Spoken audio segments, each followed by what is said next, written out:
La cuarta jornada del curso sobre filosofía del deporte en Santo Domingo de la Calzada, y en esta primera sesión tenemos el gusto de contar con Carlos Madrid Casado, que es licenciado en matemáticas y doctor en filosofía y habitual de estas reuniones. Es decir, no es la primera vez que participa en estos cursos de verano, y entonces va a hablar sobre teoría de juegos y deporte. Adelante. Teoría de juegos y deporte. El objetivo de esta lección es el siguiente. En primer lugar, ofrecer una panorámica de la teoría de juegos, sin entrar demasiado en los rudimentos matemáticos, porque tampoco nos va a hacer falta. En segundo lugar, mostrar algunas de las aplicaciones de la teoría de juegos al deporte. Y finalmente, en tercer lugar, la lección concluirá realizando ciertas consideraciones filosóficas que permitan medir la potencia de las aplicaciones de la teoría de juegos al deporte. Dicho esto, teniendo en la cabeza esta estructura ternaria de la lección, pues comencemos ya por ese primer bloque, ¿no? Una panorámica de la teoría de juegos. Bueno, habitualmente la teoría de juegos suele definirse en los manuales como que se trata de una teoría matemática que intenta explicar cómo tomar decisiones en ambiente de conflicto, es decir, cuando nos encontramos con varios decisores, varios jugadores con intereses contrapuestos. Y el objetivo de esta teoría matemática es determinar, si las hay, las estrategias óptimas, es decir, estrategias ganadoras para estos jugadores. En la presentación que voy a hacer de la teoría de juegos voy a combinar dos perspectivas. Una primera que quiero mostrarles, que quizás es curiosamente la que menos va a decirles, es una exposición axiomática, tal y como suele hacerse en un curso normal de teoría de juegos. Luego veremos que ese orden axiomático encubre bastante la estructura noseológica de la teoría de juegos, y por lo tanto tendré que remitirme obligatoriamente a un orden genético, a un orden histórico. Bueno, el orden axiomático. Habitualmente la teoría de juegos es una asignatura, una materia que tiene su presencia en la carrera de matemáticas, pero que allá donde más peso tiene es en las carreras de económicas, de administración y dirección de empresas y las diversas carreras que están ahí en el ramo. Generalmente la teoría de juegos, como pueden ver en el árbol que he planteado ahí, suele plantearse dentro de un curso sobre teoría de la decisión o métodos de decisión. La teoría de la decisión es una teoría matemática que lo que intenta explicar es cómo tomar decisiones. Y entonces suelen hacerse dos distinciones al principio, y es, si solamente tenemos un decisor, estamos ante lo que se llama habitualmente decisión paramétrica. Es aquella decisión en la cual el decisor, el resultado de sus acciones depende de una cosa que se suele llamar estados de la naturaleza. Y entonces, dependiendo de cómo conozca el decisor esos estados de la naturaleza, es decir, cómo se va a comportar el medio en el que se encuentra, pues hay tres ámbitos de la decisión. Un primer ámbito que es la certeza, el ámbito de certeza, que es cuando el decisor conoce perfectamente cuál es el resultado de sus acciones. Cuando el conocimiento de cómo se va a comportar la naturaleza no es perfecto, sino que solamente conocemos con cierta probabilidad cómo se va a comportar esta, se habla de ambiente de riesgo. Y finalmente, cuando ni siquiera conocemos las probabilidades de cómo se va a comportar la naturaleza, pues nos encontramos en el ambiente de incertidumbre. Sin embargo, hay un salto tremendo, y es cuando en vez de considerar un solo decisor, un solo agente, consideramos dos o más. Es entonces cuando aparece lo que se llama la decisión estratégica. Se llama decisión estratégica porque se supone que mi decisión depende de la que tomen los demás. Está codeterminada por la que tomen el resto de decisores o jugadores. Cuando el número de decisores no es excesivo, tenemos lo que se llama la teoría de juegos, que es donde ahora me meteré. Pero cuando el número de decisores pues, es un continuo, una cantidad prácticamente infinita, tenemos lo que a veces se llama la teoría de la elección social o también matemática electoral. Ahí es donde, por ejemplo, está el famoso teorema de Arrow, ese teorema que dice que no hay reglas de agregación de los deseos individuales de la sociedad y que, por lo tanto, Arrow es un teorema matemático en el cual él pues, supone o formaliza ciertas peticiones que debería hacer la sociedad pues, a la hora de elegir a sus representantes, las formaliza matemáticamente y ve que es imposible satisfacerlas todas al mismo tiempo. Bien, dentro de los juegos de estrategia, de los que se ocupa la teoría de juegos, tengo que hacer, simplemente para que cuando más adelante pues entre históricamente la teoría de juegos, ciertas distinciones, para que al menos suenen, ¿no? Ciertas definiciones. Generalmente se suelen clasificar los juegos de estrategia de la siguiente manera. En primer lugar, atendiendo al número de jugadores. Si hay los juegos bipersonales, que es el menor número de juegos, porque si solamente tenemos un jugador no estaríamos en teoría de juegos, estaríamos en teoría de la decisión paramétrica. Y el salto se produce cuando en vez de 2 tenemos 3 o más jugadores. Esto tiene una importancia radical y hace que la teoría de juegos dé un salto cualitativo, porque cuando hay 3 o más jugadores se pueden producir coaliciones, es decir, 2 jugadores pueden aliarse contra el tercero.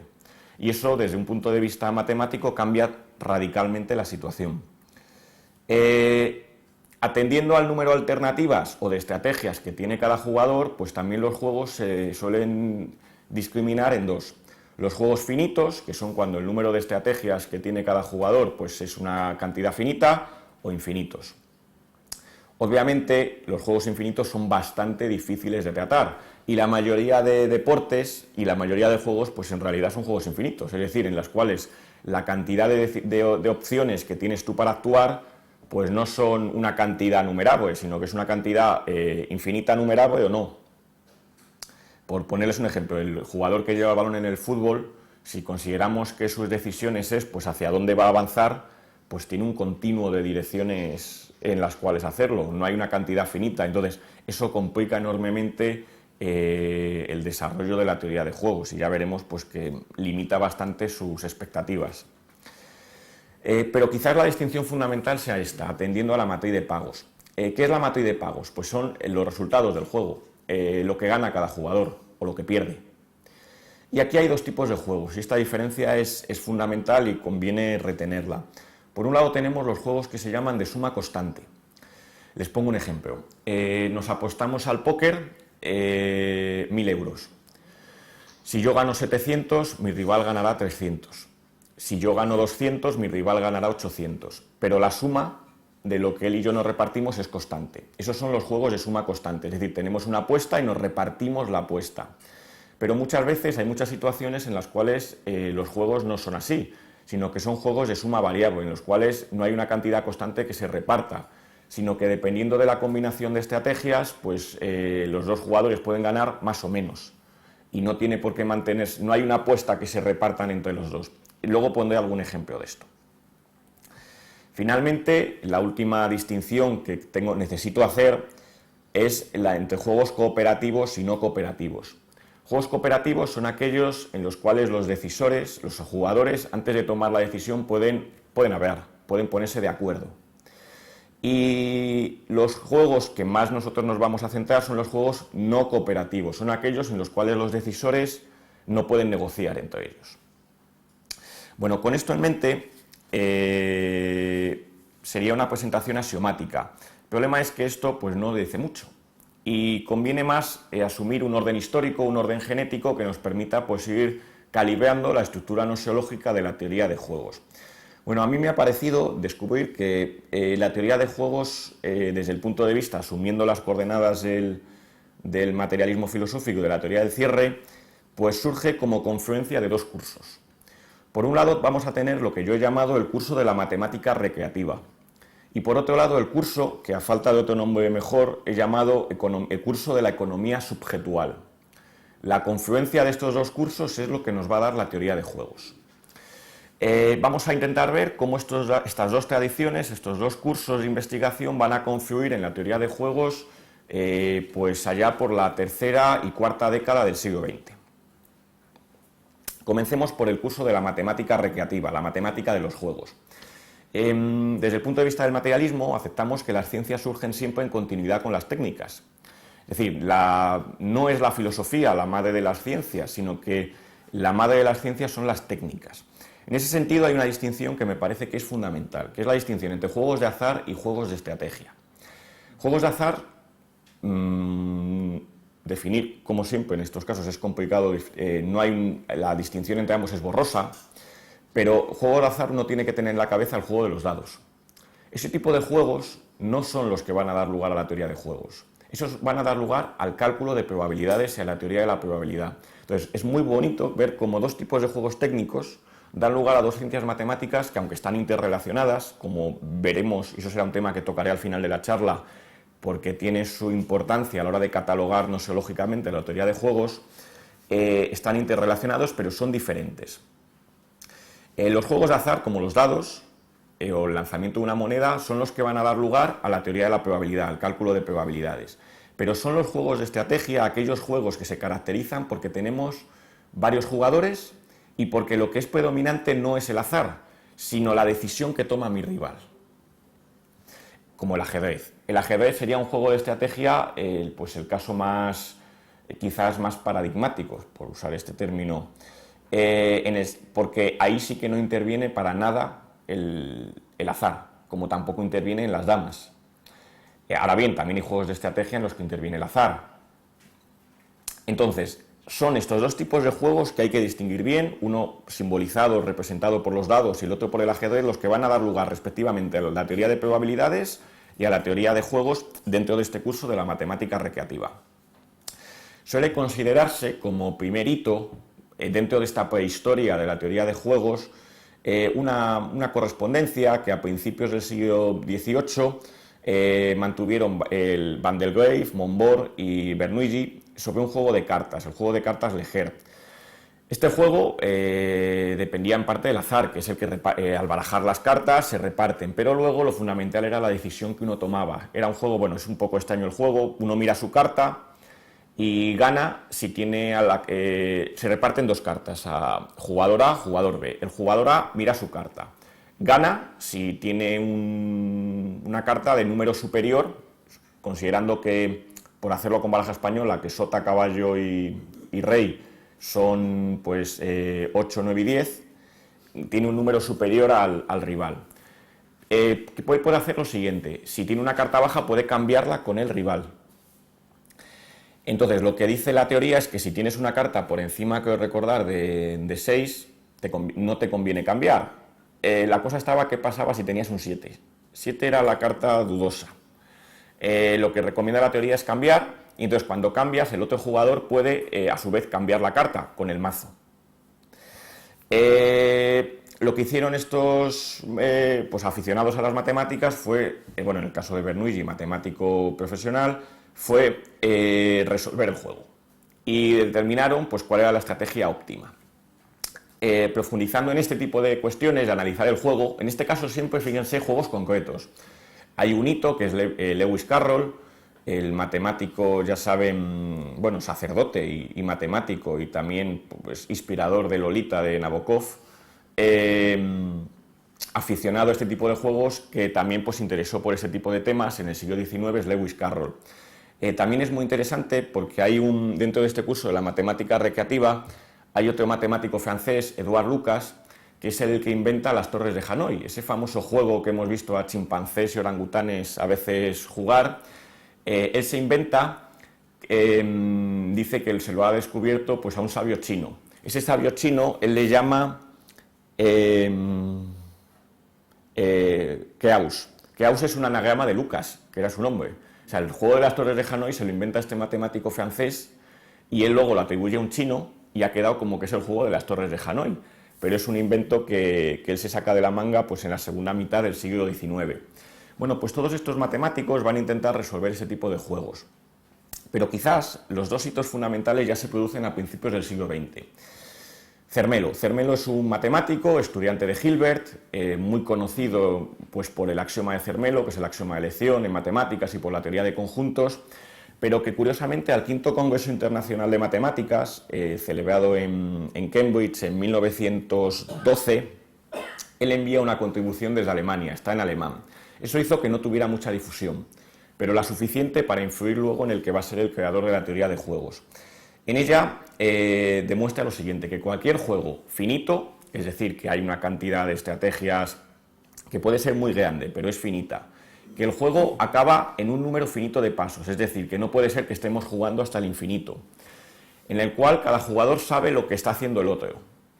Bueno, pues ese juego, el paradigma es el ajedrez, tiene solución. Tiene solución en estrategias puras. ¿Qué quiere decir en estrategias puras? Quiere decir que desde el inicio hay una estrategia ganadora. El argumento de Zermelo, y esto es algo que retomaré luego, es un argumento por reducción al absurdo. Es decir, él demuestra que hay una estrategia ganadora. Es decir, lo que no te dice es cuál. Es decir, es un teorema existencial, pero no constructivo. Es capaz de decirte que existe una estrategia ganadora para jugar al ajedrez o a las damas, pero no es capaz de determinarte cuál es, claro. Y lo que tampoco te dice es a quién pertenece, si pertenece al jugador blanco o pertenece al jugador negro. Lo único que él hace es demostrar que existe. Este es uno de los grandes hitos, porque ya digo, él luego lo retomaré cuando hable del ajedrez, pero él lo toma fundamentalmente para eso, para demostrar que el ajedrez como juego matemático es algo totalmente trivial, tiene solución. Pero más interesante es lo que se plantea Émile Borel. Émile Borel es un matemático francés realmente interesante porque fue ministro de Marina y fue el primero que se empezó a plantear que la teoría de juegos podía tener aplicaciones políticas y económicas. A mí lo de ministro de Marina me llama la atención porque hay otro gran matemático, Mons, en la época de la Revolución Francesa, que también fue ministro de Marina continuamente y a la gente se le olvida que el que firma la sentencia de muerte de Luis XVI como presidente en funciones del gobierno de la República en ese momento es Mons. Y es Mons el que ve pasar a Luis XVI desde la sede del gobierno francés y bueno, pues casi prácticamente 100 y pico años después, Borel va a ocupar su cargo, el de ministro de Marina. Bueno, Borel en 1921 se interesa por la siguiente cuestión. Hay juegos en los cuales no hay una estrategia pura de solución. Con estrategia pura quiero decir, para entendernos, que directamente al iniciar el juego ya hay una estrategia que es la mejor. Y entonces tú no tienes dudas. Tú, si quieres ganar, tienes que jugar esa. Bueno, hay veces que hay juegos que no hay una estrategia que es la mejor en ese momento. Y entonces él se empieza a plantear que en esos casos en los cuales no hay una estrategia predeterminada a priori, ¿cómo debe jugar uno? Pues uno debe jugar haciendo faroles, despistando, jugando unas veces una estrategia y otras veces otra. Eso es lo que se recibe el nombre de estrategia mixta. Y entonces lo que se empieza a plantear Borel es cómo solucionar juegos con estrategias mixtas, los faroleos o despistes en los juegos de cartas. Jugamos unas veces pues qué sé yo, unas veces jugamos a pares y otras veces jugamos a grande y otras a chicas y otras a juego, ¿no? Pues como en el mus. Pues eso es lo que él se empieza a plantear. Entonces, como resumen de este primer curso de la matemática recreativa, lo que quiero que vean es que se nos van acumulando una serie de teoremas que demuestran que ciertos juegos tienen solución, que tienen una estrategia óptima, una estrategia ganadora. Interesa subrayar que estos matemáticos lo hacen generalmente en contextos específicos, es decir, en juegos concretos. Y lo que se nos va demostrando es que hay una cierta lógica para ganar. Esa lógica, que luego explicaré, es esa, la lógica del minimax. Luego explicaré qué quiere decir ese concepto.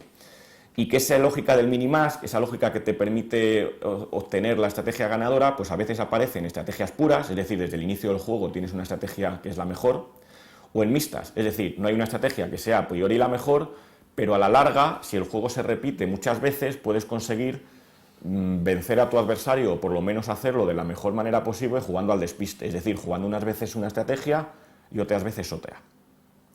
Pero este curso se va a componer con otro. Ese curso se va a componer con el curso de la economía subjetual.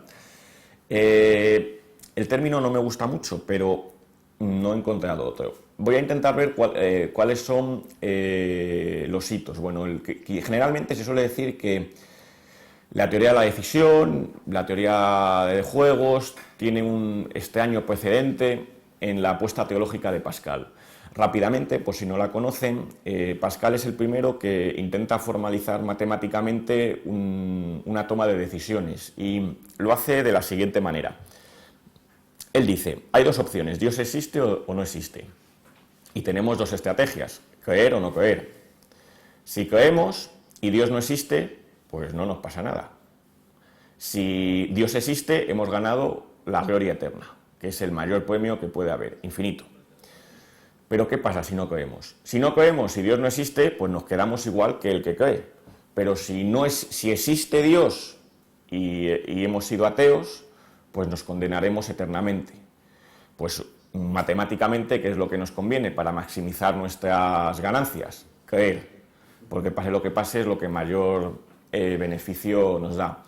100 años después, Laplace, que era un ateo convencido, pues criticará esto, porque dirá que la probabilidad de que exista Dios es tan pequeña que aunque la ganancia de que exista Dios es infinito, él vendrá a decir, por decirlo así, que 0 por infinito es 0.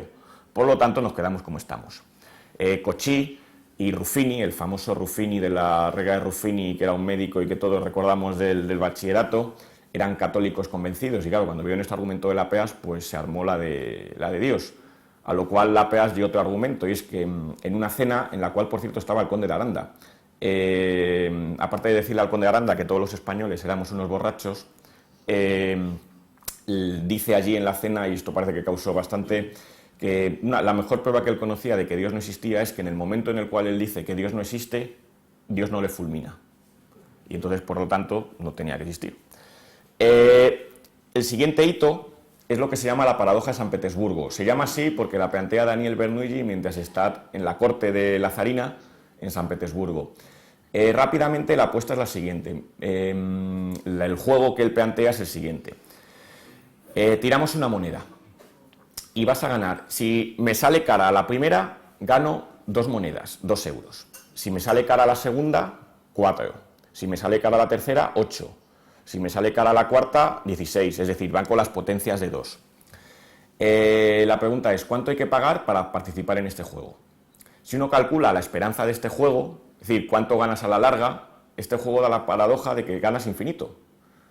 Pero claro, ¿a quién se le ocurriría jugar a un juego en el cual, pues por ejemplo, para ganar 1024 monedas, que es 2 elevado a 10, la probabilidad de que no te salga cara hasta la 10ª tirada es de 0,001.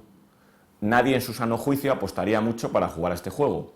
Entonces, lo que plantea Daniel Bernoulli es que hay 2 cantidades diferentes. Una cantidad es la esperanza matemática, que es lo que uno puede ganar en el juego, y otra cantidad, que es una cantidad subjetiva, y por ahí viene lo de economía subjetual, que es la utilidad, el concepto de utilidad esperada.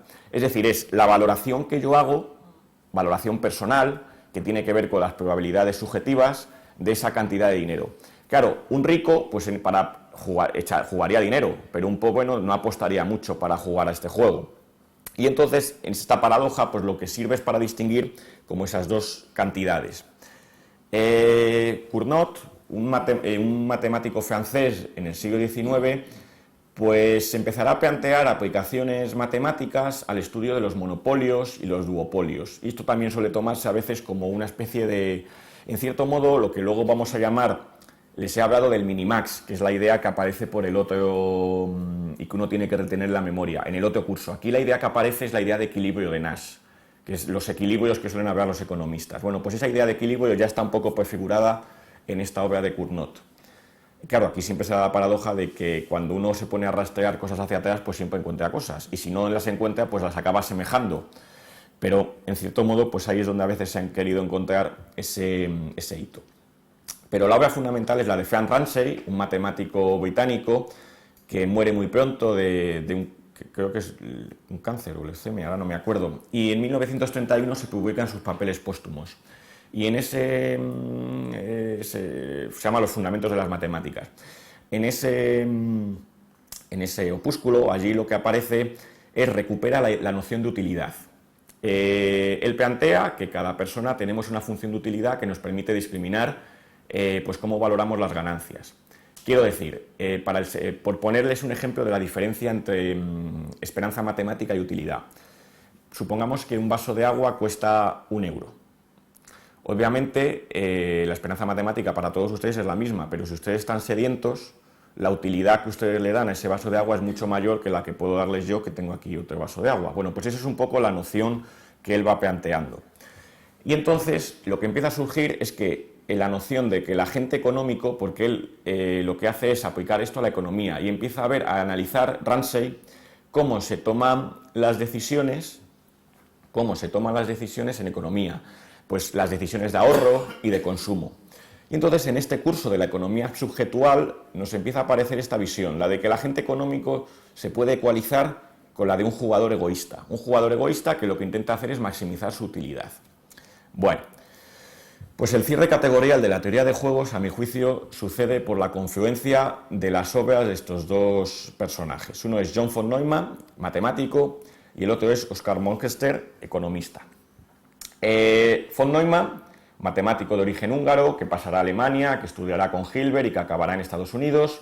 En 1928 se publica un artículo que se llama La teoría de los juegos de salón. Von Neumann es el que va a recoger el curso de la matemática recreativa. Y lo que él plantea allí es, bueno, ya no voy a analizar juegos concretos, lo que voy a analizar son juegos abstractos. Y lo que demuestra por primera vez es el teorema del minimax, que a continuación explicaré en qué consiste. Por otro lado, tenemos al economista Oskar Morgenstern, que también en la misma fecha, en 1928, va a plantearse aplicar las matemáticas por el curso de la economía subjetual, es decir, por el curso de la utilidad, al estudio de las decisiones económicas. Ambos coincidirán en Princeton en la segunda mitad de la década de los 30, y allí, en 1944, publicarán un libro que se llama Teoría de Juegos y Comportamiento Económico. Ese libro es el libro clave que simboliza, que recoge, como si dijéramos, el cierre categorial de la teoría de juegos. Me interesa subrayar dos cosas, y es que la confluencia de los dos cursos que he señalado es patente tanto en la procedencia de los autores, uno matemático y ligado a la teoría de juegos de salón, la teoría de juegos de estrategia. De hecho, von Neumann, durante la década de los 30, se va a interesar mucho pues, por piedra, papel y tijera, por analizar matemáticamente este juego y también por analizar versiones simplificadas del póker. Y Oskar Morgenstern está muy influido por una cierta ideología que está ahí funcionando, que es la de la escuela austríaca liberal de economía. Para Morgenstern, el agente económico es algo así como un preferidor racional, ideología que, bueno, que tiene tela, pero que a él le va a funcionar pues, para poder poner en marcha todo este tinglado de la teoría de juegos. De hecho, Morgenstern, en el artículo de 1928, muestra que está muy influido por los Menger.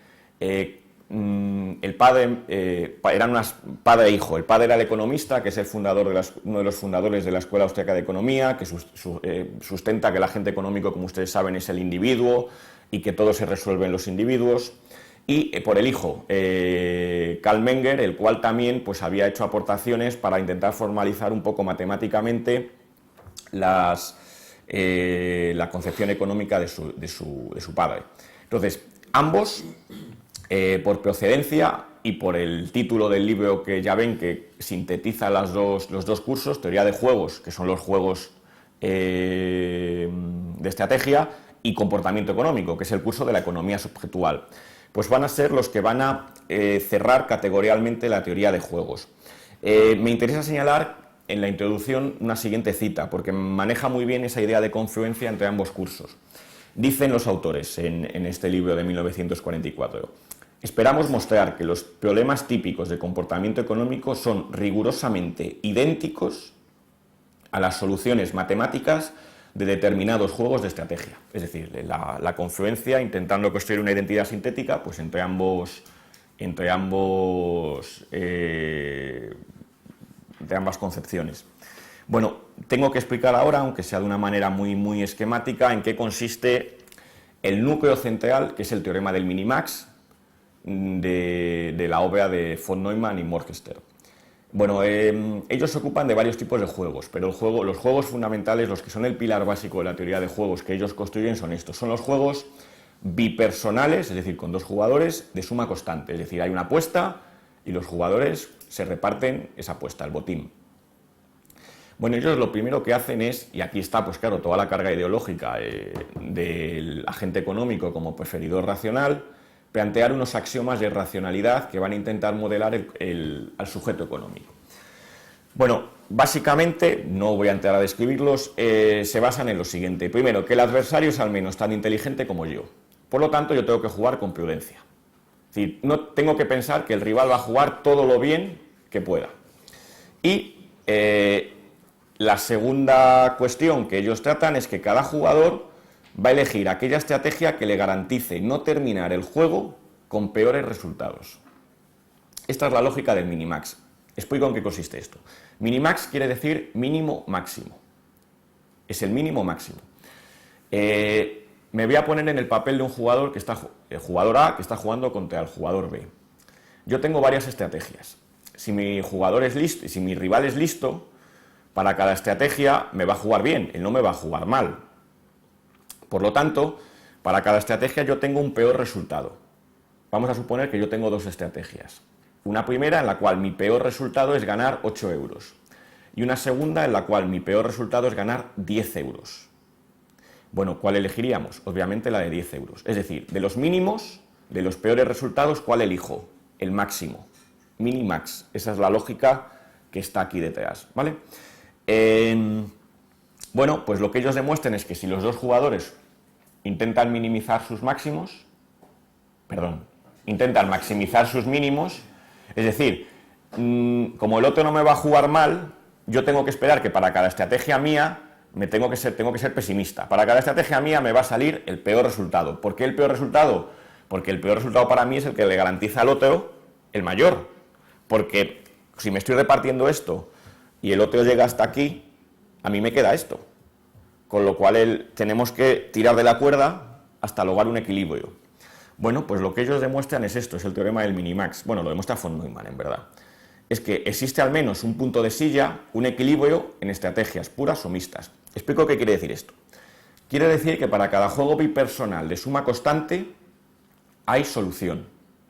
Dicho de otra manera, cada jugador tiene realmente una estrategia que es óptima, que es ganadora. Ahora bien, ¿qué quiere decir que sea ganadora, óptima? Puede ser que esa estrategia óptima o ganadora sea en estrategias puras, es decir, directamente, nada más arrancar el juego, hay una forma que es la mejor de jugar. Pero hay juegos en los cuales no hay una mejor estrategia, y entonces, ¿cómo se consigue esa estrategia óptima? Jugando muchas veces y jugando como al despiste, al faroleo. Unas veces juego esto, otras veces esto otro. Bueno, eso es lo que quiere decir estrategia mixta, mezclar. El término matemático de punto de silla es lo que luego con Nash se va a reformular y es el término que ha quedado como más clásico, es el término de equilibrio, que es la noción de equilibrio económico. Es esa noción, pues en el juego de tirar de la cuerda, en la cual las dos fuerzas han quedado en tensión y ya no se mueven, porque las dos han ganado lo máximo a lo que podían. Esa es la noción de equilibrio. Bueno, ¿por qué lo llama von Neumann punto de silla?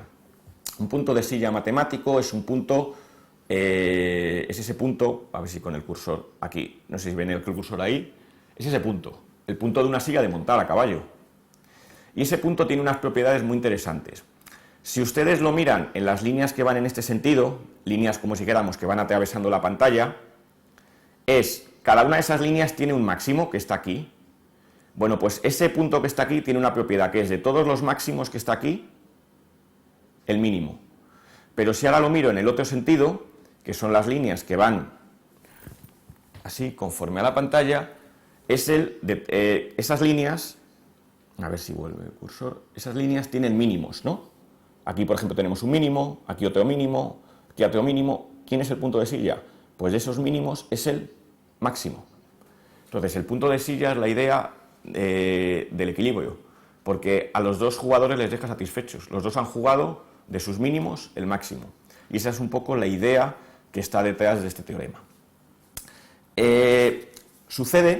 Bueno, la idea de punto de silla o de equilibrio tiene mucha importancia, porque Es aquella, para Morgenstern, que permite hacer predicciones sobre el comportamiento de los agentes económicos. Les pondré un ejemplo. Vamos a una fiesta y esa fiesta pues vamos por compromiso y nos gustaría irnos cuanto antes a casa. Pero no nos gustaría irnos los primeros, porque si nos vamos los primeros quedamos muy mal. ¿Qué es lo que nos va a suceder? Bueno, la hora límite de la fiesta es las 12. No queremos irnos los primeros, ya digo, porque si nos vamos somos los que quedamos mal ante el anfitrión. Nadie que va a la cena quiere tampoco irse los primeros. Bueno, ¿cuál es el punto de equilibrio? Pues acá al final todo el mundo acaba yéndose lo más tarde posible, a las 12. Les pongo otro ejemplo. Vamos a comer, a cenar y pagamos a escote. Siempre decidimos, con la gente que vamos, pagar todo a medias. Claro, uno tiene la duda, ¿pido poco o pido mucho? Si pido poco, posiblemente mi vecino de al lado pida mucho y me toque pagarle parte de la comida. Entonces tú dices, no voy a ser yo tonto, yo también pido caro. ¿Qué sucede al final? Que todos pedimos langosta en vez de hamburguesa y acabamos pagando todos mucho más. Bueno, pues ese es el tipo de equilibrios a los cuales Morgenstern empieza a aplicar esto. Bueno, ellos lo aplican, hay un caso muy curioso, el caso de una persecución que hay en las aventuras de Sherlock Holmes entre Holmes y Moriarty. Holmes tiene que huir y tiene que cruzar el estrecho de Dover, me parece que es. Y entonces tiene que coger un tren en la estación Victoria y tiene que llegar a Dover. Pero él tiene varias estrategias y es bajarse en una estación antes del tren y coger un coche de caballos y llegar. Moriarty, si le espera en la estación, se lo carga. Y entonces lo que ellos hacen es, Conan Doyle da una solución en las aventuras de Sherlock Holmes en las cuales, en cierto modo, pues lo que demuestra es que, sin saberlo, está aplicando Holmes la estrategia del Minimax. Jugar una estrategia mixta, farolear, despistar, es decir, bajarse antes de llegar a Dover. De hecho, él se baja justo en la penúltima estación, que es lo que dice la teoría que es lo óptimo. Entonces, ellos lo aplican también a este tipo de casos. Sin embargo, el libro de repente van a confluir nuevos cursos. En un nuevo curso va a confluir en la teoría de juegos, y es uno que tiene una grandísima importancia. Y es la aportación de John Nash.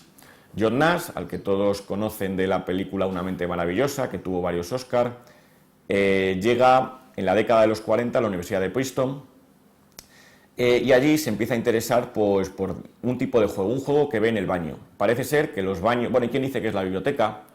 Yo creo que es más bien el baño de la Universidad de Princeton. Están enlosetados pues, con figuras hexagonales. Y entonces allí jugaban los estudiantes matemáticos al siguiente juego. Es el juego que luego la Casa Parker, con un gran criterio económico, patentó y popularizó 10 años después, que es el juego X. El juego consiste en lo siguiente. El jugador rojo tiene dos paredes, esta y esta.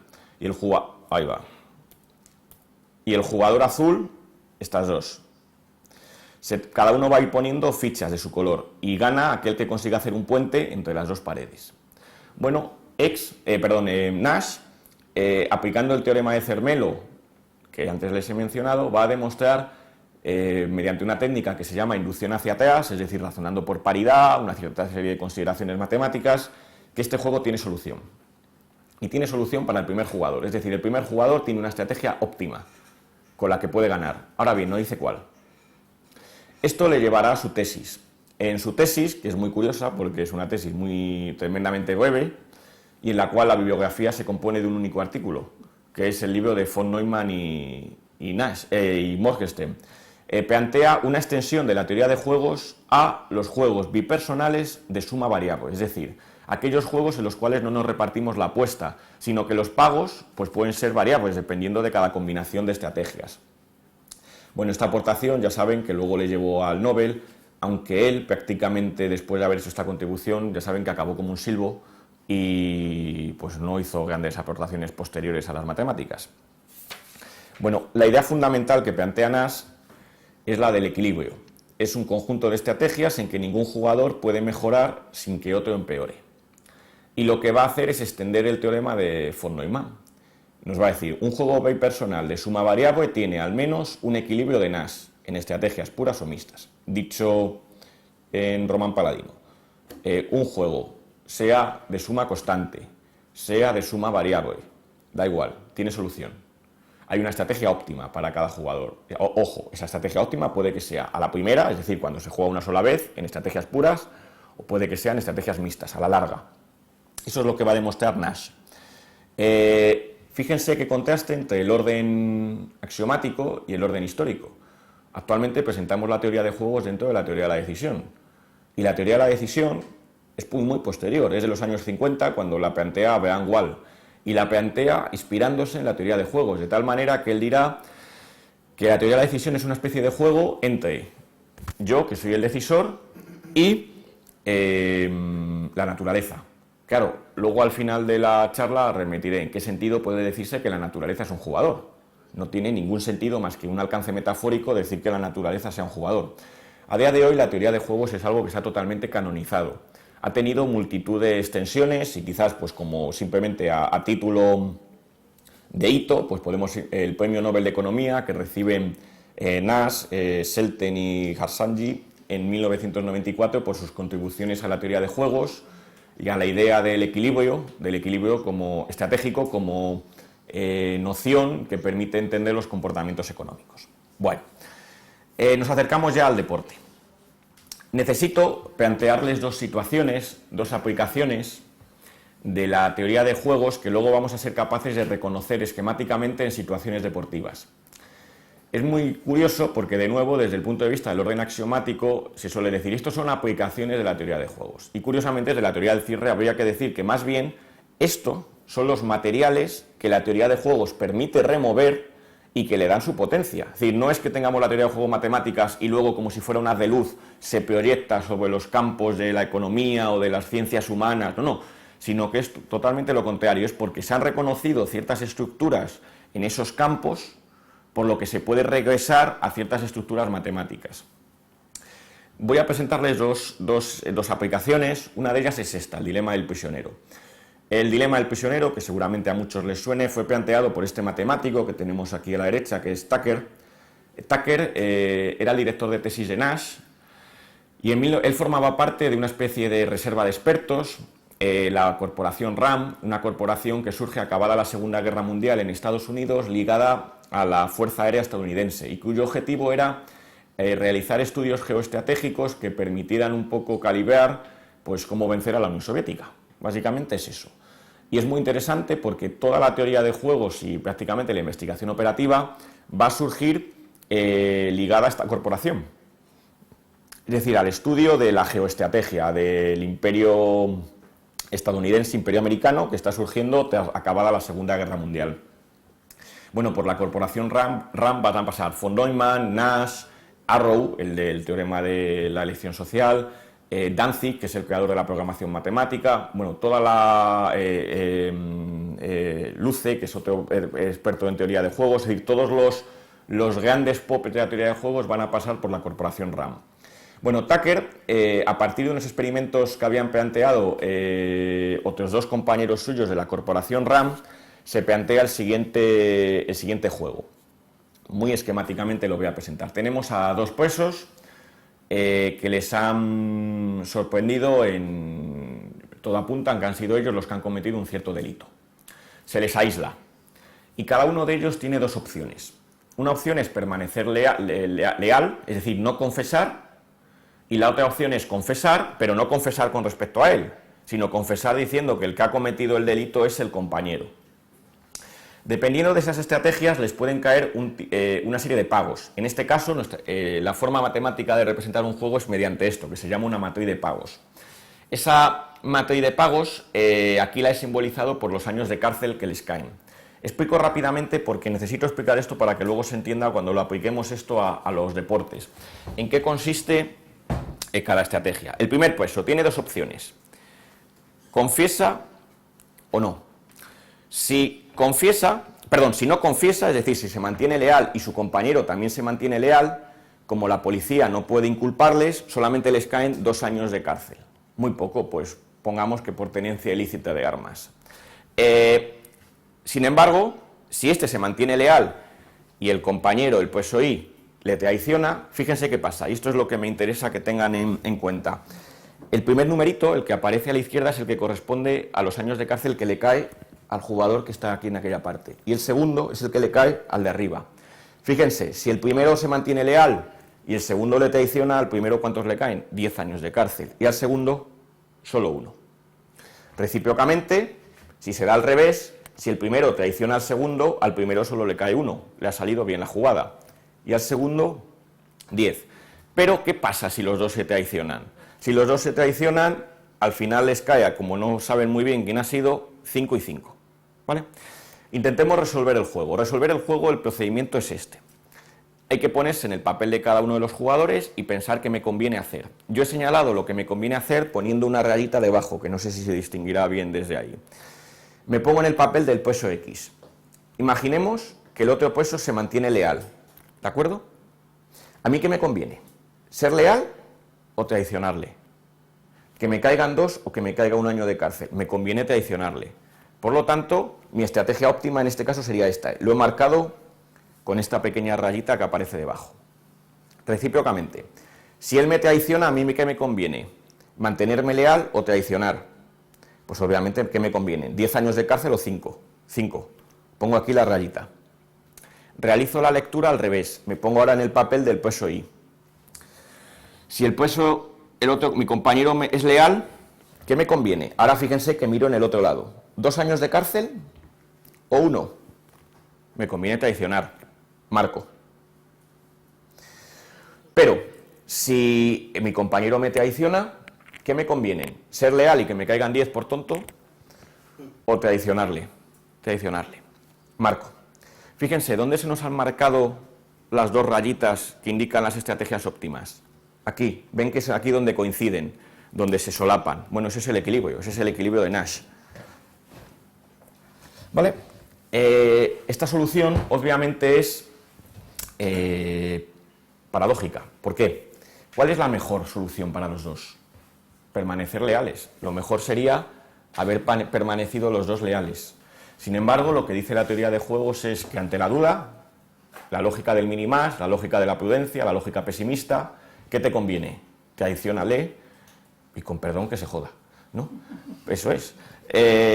Bueno, esto ha tenido muchísimas aplicaciones, sobre todo en economía, ¿vale? Yo voy a mostrar una para que al menos quede un poco la idea clara. Lo voy a presentar con el cambio climático, ¿vale? Supongamos el juego es el siguiente. Yo soy el director de un país, el presidente del gobierno de un país y tengo que decidir si voy a cumplir Kioto o no lo voy a cumplir, si voy a reducir las emisiones o no las voy a reducir. Pues claro, mi decisión depende de lo que haga el resto de países. ¿Qué me conviene? Si pongámonos en el caso de que el resto de países no reduce, ¿me conviene a mí gastarme todo el dinero que me supone cumplir con Kioto? No. ¿Cuál es mi estrategia óptima en ese caso? No reducir. Lo acabo de señalar, de acuerdo con el círculo. ¿Y si los demás reducen? ¿Me conviene a mí reducir o no?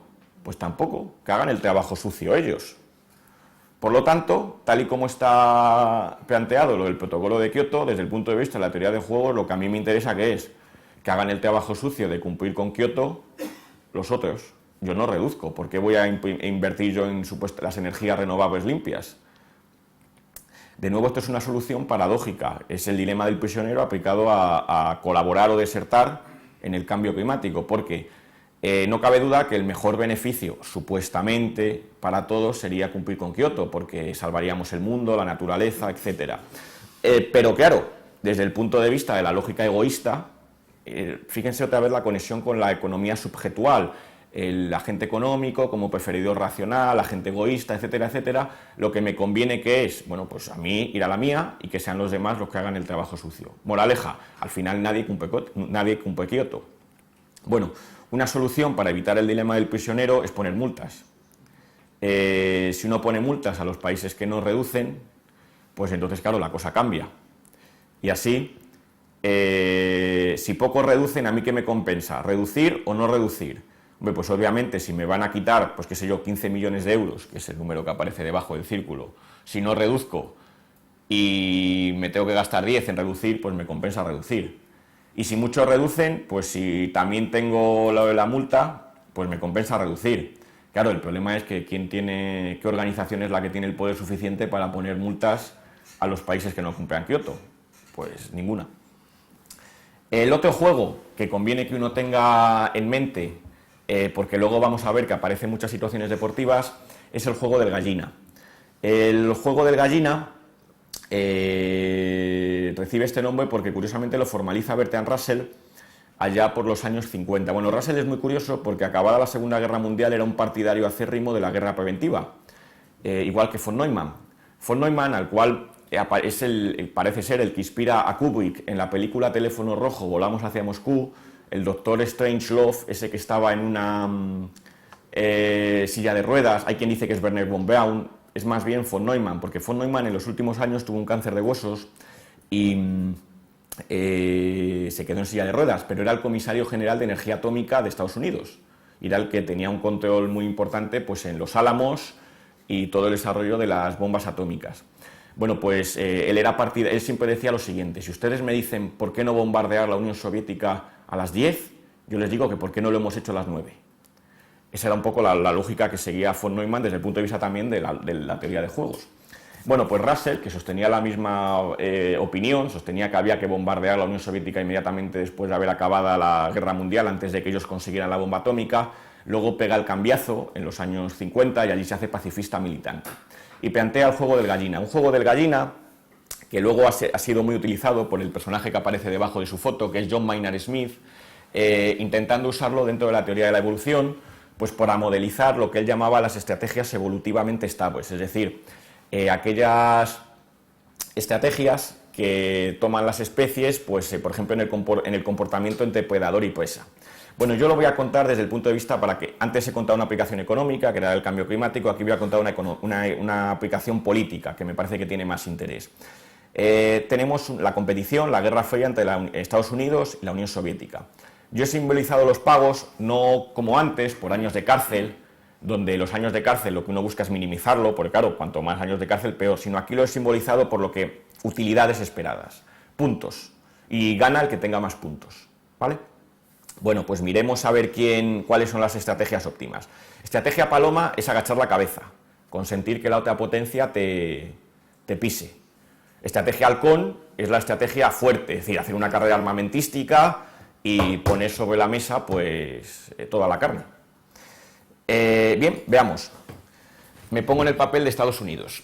Si la URSS se comporta débil, como paloma, ¿a mí qué me compensa? ¿Ser paloma o ser halcón? Ser halcón. Bueno, por cierto, esta distinción entre halcón y paloma también tiene su importancia en la política de Estados Unidos, donde parece ser que también se dividen en halcones y palomas en la política exterior, y tiene que ver con esto, con la formalización que hizo dentro de la corporación RAND, se acabó haciendo de este dilema. Bueno, pues si la Unión Soviética se muestra débil, a mí como potencia me interesa mostrarme fuerte. Pero ¿qué pasa si la Unión Soviética se muestra halcón, muy fuerte? Bueno, el peor resultado para los dos sería que los dos nos pusiésemos halcones. ¿Por qué? Porque entonces esto acaba en la destrucción mutua asegurada, el famoso término pues, que en la época de Brezhnev llevó a la distensión. Entonces, si el otro se muestra muy fuerte, a mí que me interesa no mostrarme muy fuerte, sino por agachar un poco la cabeza. Estrategia gallina o paloma. Recíprocamente, a la URSS le sucede lo mismo. Por lo tanto, fíjense, ¿cuáles son los equilibrios, los puntos de silla, las soluciones del juego? Pues se nos aparecen dos. Si la otra potencia se muestra como halcón, pues yo agacho la cabeza, porque si no, destrucción mutua asegurada y nos cargamos el mundo. Es decir, morimos las dos potencias en una guerra nuclear. Ahora bien, la lectura que hace cada potencia es que para ganar, ¿cuál es la estrategia buena para ganar? Halcón. Y sin embargo, si los dos juegan halcón, pues lo que tenemos es la destrucción mutua asegurada. Bueno, pues esto vamos a verlo enseguida que nos aparece en los juegos. Lo que me interesa ya por acabar este primer bloque de presentación de la teoría de juegos es que ustedes vean que el espacio noseológico de la teoría de juegos pues, es un espacio abigarrado en el cual, pues desde el punto de vista del eje sintáctico, hay que incorporar también a las propias situaciones materiales, a los propios contextos materiales, incluso a esos términos, a esos juegos de azar fisicalistas que aparecen ahí, hay que incorporarlos al campo de la teoría de juegos si no queremos que la teoría de juegos se nos convierta en una teoría puramente matemática, desconectada de cualquier contenido, y que entonces su único referencial pues era un referencial simbólico, tipográfico, pero no es ese los referenciales, o no solo son esos referenciales tipográficos los de la teoría de juegos. Desde el punto de vista del eje semántico me interesa señalar fundamentalmente lo siguiente, y es que los teoremas que hemos visto pues aparecen bajo diferentes modos. Aparecen bajo el modo de definición, donde tendríamos la definición del equilibrio de Nash, aparecen bajo el modo de demostración, donde tendríamos la demostración del teorema del minimax, aparecen también bajo el modo del modelo. Modelos son, a fin de cuentas, el dilema del prisionero y el juego del gallina.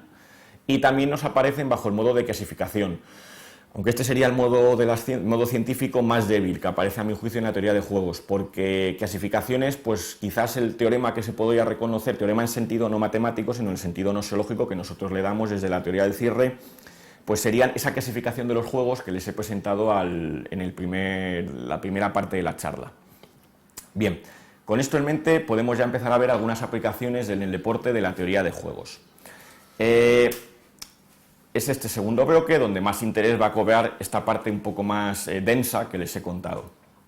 Bueno, me gustaría comenzar subrayando el valor de la estadística. Y esto tiene mucha relación pues, con luego lo que trataré en el tercer bloque, donde haré las consideraciones filosóficas que permitirán medir la potencia de la teoría de juegos.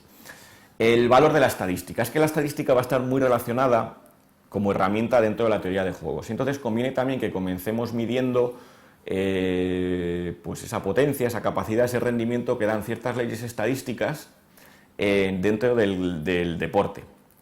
Bueno, en el deporte tienen mucha importancia las estadísticas, tanto en baloncesto, pues las cartas de tiro de la NBA, en béisbol, a lo mejor alguno ha visto esa película Moneyball de Brad Pitt, en la cual es un entrenador de fútbol que contrata a un economista salido de no sé qué universidad norteamericana y deciden fichar jugadores no por lo que dice la prensa de ellos, sino basándose en las estadísticas. Bueno, aconsejo no ver esa película, ¿de acuerdo? No se la recomendaría ni a mi peor enemigo. Es verdaderamente aburridísima, pero bueno, que ustedes sepan de su existencia ya sería suficiente.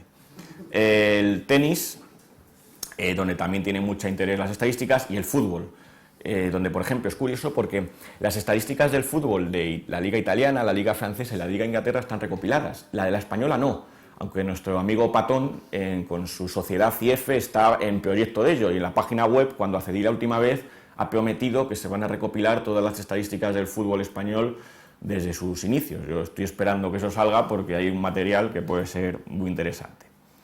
Bueno, otra ley estadística que tiene mucho interés y que aparece en el estudio del deporte es lo que se llama la ley de regresión a la media. Muy rápidamente. Bueno, la ley de regresión la plantea Galton, que es el primo de Darwin, en un contexto pues, ligado a la eugenesia y a la teoría de la evolución.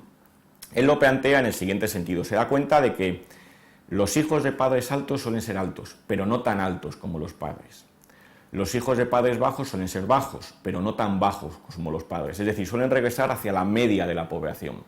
Bueno, pues esto ha tenido su aplicación en el deporte. Generalmente tenemos a lo mejor un jugador, vamos a poner, qué sé yo, Diego Costa, del Atlético de Madrid, que ha hecho una temporada excepcional.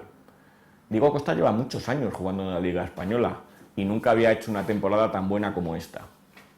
Bueno, desde el punto de vista de la estadística, eso quiere decir que por mero azar siempre hay alguna marca que te sale mejor, pero posiblemente el año que viene él vuelva a la media, es decir, él vuelva a regresar a esas categorías medias y entonces no vuelva a tener tan buen rendimiento. Es lo mismo que les pasa a los alumnos que de repente en un examen, de ser un alumno a lo mejor de media 6, te saca un 8 o un 9.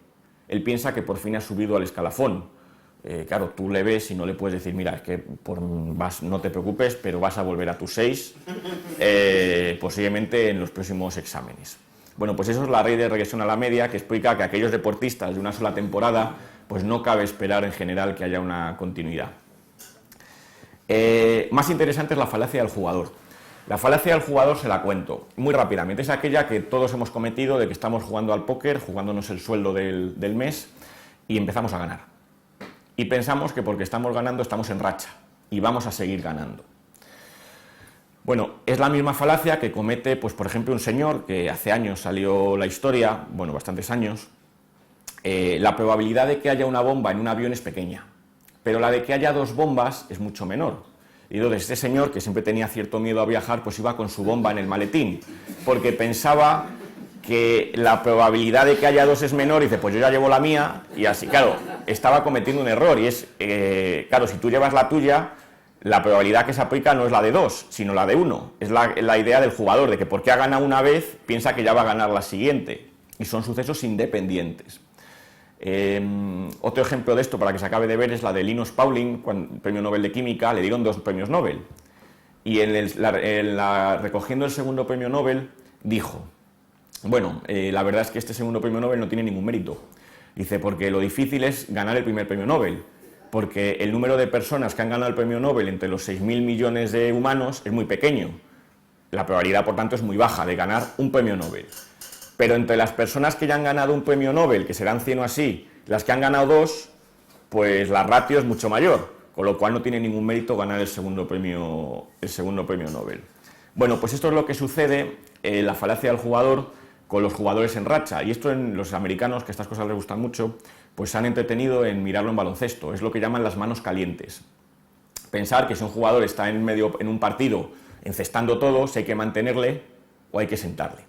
Bueno, lo que han hecho es coger las marcas, estudiarlas, y curiosamente lo que dice la teoría es que no hay ningún indicio de que haya lo que ellos llaman sticknecks, como que haya el efecto de manos calientes, sino que son sucesos independientes que siguen lo que, para el que le suene esto, sigue pues el modelo de probabilidad de Bernoulli, que es como lanzar una moneda. Porque te haya salido cara, al lanzar tu segunda vez la moneda, ¿tienes más probabilidades de que te salga cara? Pues no. El lanzamiento de la moneda es independiente.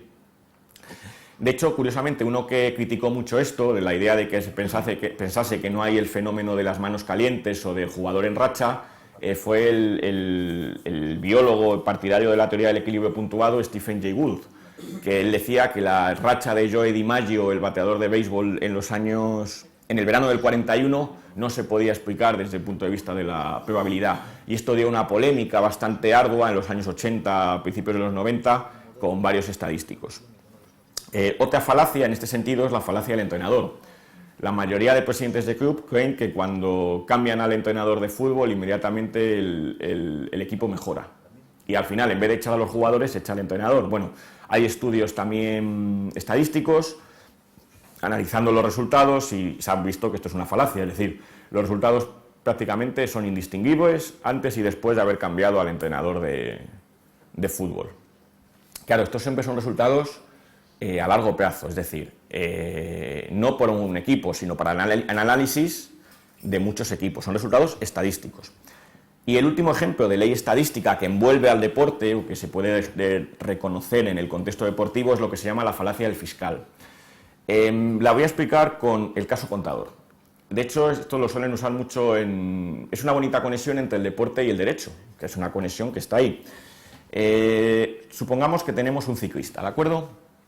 Y supongamos que el 10% de los ciclistas se dopan. Bueno, como ven, he sido muy prudente, ¿vale? Y luego tenemos el 90% de los ciclistas que no se dopan. A todos los ciclistas se les hacen los test, lo que llaman ellos los vampiros, que van a despertarles a las 6 de la mañana pues, para hacerles esos análisis de sangre. Bueno, esos test, si el deportista está dopado, dan positivo en el 95%, pero claro, siempre hay un fallo, 5%, pongámosle, que dan negativo, es lo que se llama un falso negativo. Pero también sucede que hay deportistas que no están dopados, que por error dan lo que se llama un falso positivo, pongamos que es el 5%. Y lo más normal es que un deportista no dopado pues dé negativo, eso lo dará en el 95%. Esto se puede generalizar a las pruebas del VIH o cualquier tipo de prueba de si tienes cáncer. Esto es lo que sigue, ¿no? Entre la especificidad de una prueba y la sensibilidad, que se dicen los epidemiólogos. Bueno, no voy a demostrar por qué, pero aplicando el teorema de Bayes, que es una forma, de hecho este es el ejercicio que suelo poner yo en septiembre a mis alumnos de matemáticas de ciencias sociales, espero que ninguno esté viendo el vídeo ni lo vea, porque si no ya sabe lo que les va a caer en el examen de septiembre. Y entonces ellos calculan la probabilidad, y esto sorprende mucho. La mayoría de la gente piensa, Contador ha salido positivo. Dice, y la mayoría de la gente dice, bueno, ¿qué probabilidad tiene de seguir siendo inocente? Y la mayoría de la gente dice, pues 5%, ¿no? ¿Por qué? Porque dice, de los dopados, solamente el 5%, perdón, de los no dopados, solo el 5% da falso positivo. No, es que ahí están confundiendo dos cosas. La probabilidad de que el deporte, si uno usa el teorema de Bayes, que es lo que hay que usar para ir de los efectos a las causas, es ir hacia atrás, lo que te demuestra es que la probabilidad de que no se haya dopado, es decir, la probabilidad de que Alberto Contador sea inocente, condicionado porque ha dado positivo en las pruebas, es del 32%. Muy alta, es sorprendentemente alta. Sin embargo, lo que sí que es cierto es que la probabilidad de dar positivo si no te has dopado es solo del 5%. Esto se llama la falacia del fiscal porque es la falacia de confundir lo siguiente. Miren, si has cometido un asesinato, te has cargado, pues qué sé yo, al dueño de un bar, es lógico que tus ropas aparezcan manchadas de sangre, que en casa encuentren un cuchillo, es lógico, porque eres culpable. Por lo tanto, esa probabilidad es muy alta. Ahora bien, una cosa es que el hecho porque has matado a esa persona te encuentren esas pistas, y otra cosa es lo contrario, es que porque tengas esas pistas, porque resulta que has aparecido manchado de sangre, y en casa tienes un cuchillo pues bastante enorme, seas el que has cometido el asesinato. Es decir, esa confusión de que A implica B, B implica A es lo que se llama la falacia del fiscal. De esa manera, pues se puede decir, a ver, si eres culpable, es lógico que todas las pruebas apunten a ti.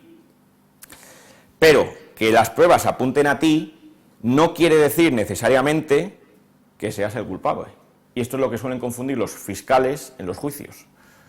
Y esto es lo que sucede también aquí en el caso pues, de Alberto Contador. Si ahora nos circunscribimos, ahora ya sí, al campo de la teoría de juegos, lo primero que hay que avisar es que no esperen ustedes grandes leyes en el deporte. ¿Por qué? Porque generalmente en el deporte la cantidad de jugadores es enorme, la cantidad de estrategias que disponen esos jugadores también es enorme y eso hace que desde un punto de vista de la teoría matemática de juegos esto sea prácticamente intratable, más que en ciertas situaciones muy acotadas, muy cerradas, donde se puede dejar fuera muchísimos factores. Bueno, yo voy a comenzar pues, por un ejemplo muy sencillito, y es la final de Liga de Fútbol de este año. Esto se puede modelizar como un juego, con un árbol, lo que se llama la forma extensiva de un juego, y simplemente quiero señalarles una paradoja que llamó mucho a los medios de comunicación la atención, y es la siguiente. El Atlético de Madrid, a falta de 2 partidos, tenía 88 puntos, y el Barcelona 85. Y se daba la siguiente paradoja, y es que el Atlético de Madrid podía ser campeón ganando 2 puntos, y sin embargo, ser subcampeón obteniendo 3. Bueno, la razón, y esto fue algo que llamó mucho la atención, era simplemente porque estás confundiendo dos ramas del juego. Con 2 puntos quiere decir que el Atleti empataba el primer partido y el segundo, pero es que el segundo, ¿contra quién jugaba el Atlético de Madrid? Contra el propio Barcelona, con lo cual le estaba restando. Eso era un juego, el último partido era un partido, como si dijéramos, de suma constante. Bueno, no, suma constante no, porque si empatan no se reparte en 3 puntos, sino que se reparte en 2. Jugaba uno contra otro, con lo cual este es un ejemplo pues muy sencillo, muy tonto, pero que da esta paradoja, ¿no? De que el Atlético podía ser campeón con 2 puntos y subcampeón obteniendo 3. Pero, si se acuerdan, les he planteado 2 situaciones cuando he explicado la teoría de juegos, que eran el dilema del prisionero y el juego del gallina. Y les he hecho hincapié que desde la teoría del cierre son precisamente esos materiales los que la teoría de juegos remueve, sin desconectarlos de estas situaciones, de estos contextos materiales. Bueno, pues vamos a reconocerlos en ciertas situaciones deportivas. Yo el dilema del prisionero lo he reconocido en lo que llamo el dilema del entrenador, y esto está estudiado. Bueno, vamos a suponer que hay 2... Claro, lo voy a plantear de una manera muy simplificada. Luego esto se puede complicar hasta cierto punto, pero no mucho más. Supongamos que hay 2 estilos de juego. El estilo Guardiola, el estilo de juego bonito, de pase, el estilo que jugaba España, ¿no? En la selección, en su época. Y el estilo Mourinho, que es el estilo, no sé, el estilo de Clemente, ¿no? De la selección cuando estaba Javier Clemente, de patadón para arriba y bueno, como se solía decirse, ¿no? Cuando estés en el área, pues patadón para adentro. Y pues supongamos esquemáticamente que hay esos 2 estilos de juego. Bueno, Puede cuantificarse, y esto se puede sacar de las estadísticas, que las probabilidades de ganar, empatar o perder, respectivamente, dependiendo de cómo te enfrentes tú, son las siguientes.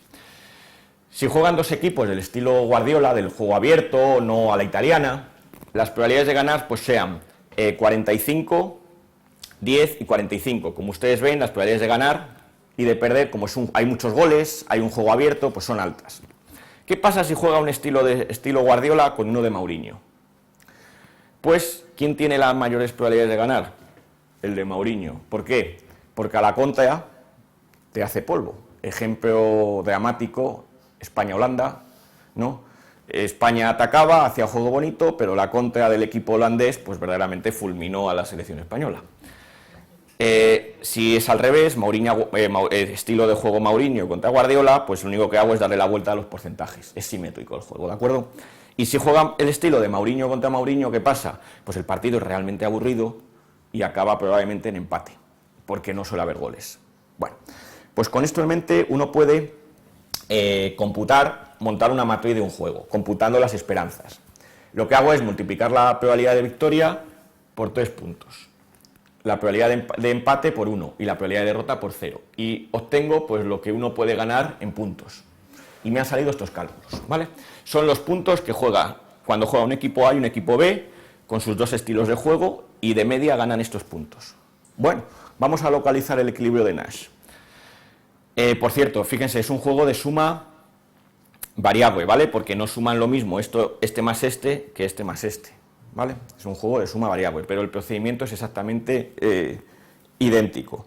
Y entonces tenemos lo siguiente. En primer lugar, si juego con estilo Guardiola, ¿de acuerdo? Perdón, soy el equipo A y me enfrento al equipo B. El equipo B me juega con estilo Guardiola. ¿Qué me interesa a mí? Jugar estilo Guardiola y entonces lo más seguro es que gane 1,45 puntos, o jugar con estilo Mourinho. Pues me interesa jugar estilo Mourinho. Lo marco. Ven que ya tiene la barrita debajo. Si el rival me juega a lo Guardiola, a mí que me interesa, a lo Mourinho, ¿a mí qué me interesa? ¿Jugar a lo Guardiola o a lo Mourinho? Pues Mourinho, claro está, es decir, mantener una defensa, juego cerrado, marco. Hago lo mismo con el otro jugador, recíprocamente. Me pongo en el papel del equipo B. Me juegan a lo Guardiola, ¿qué me interesa? ¿Esto o esto? Pues obviamente 1,7. Me juegan a lo Mourinho, ¿qué me interesa? ¿1,1 o 1,35? Pues 1,35. ¿Cuál es, por tanto, el equilibrio de Nash que sale? Mourinho. Es decir, el equilibrio de Nash que sale es que la mayoría de equipos, ¿qué van a hacer en una liga de fútbol? Pues van a jugarlo, la mayoría de... Estos son cosas que se aplican a largo plazo, es decir, estadísticamente. ¿Qué sucede en la Liga Española de Fútbol? Pues que salvando dos o tres equipos, la mayoría hacen un fútbol como pues cerrado, defensivo, a la italiana.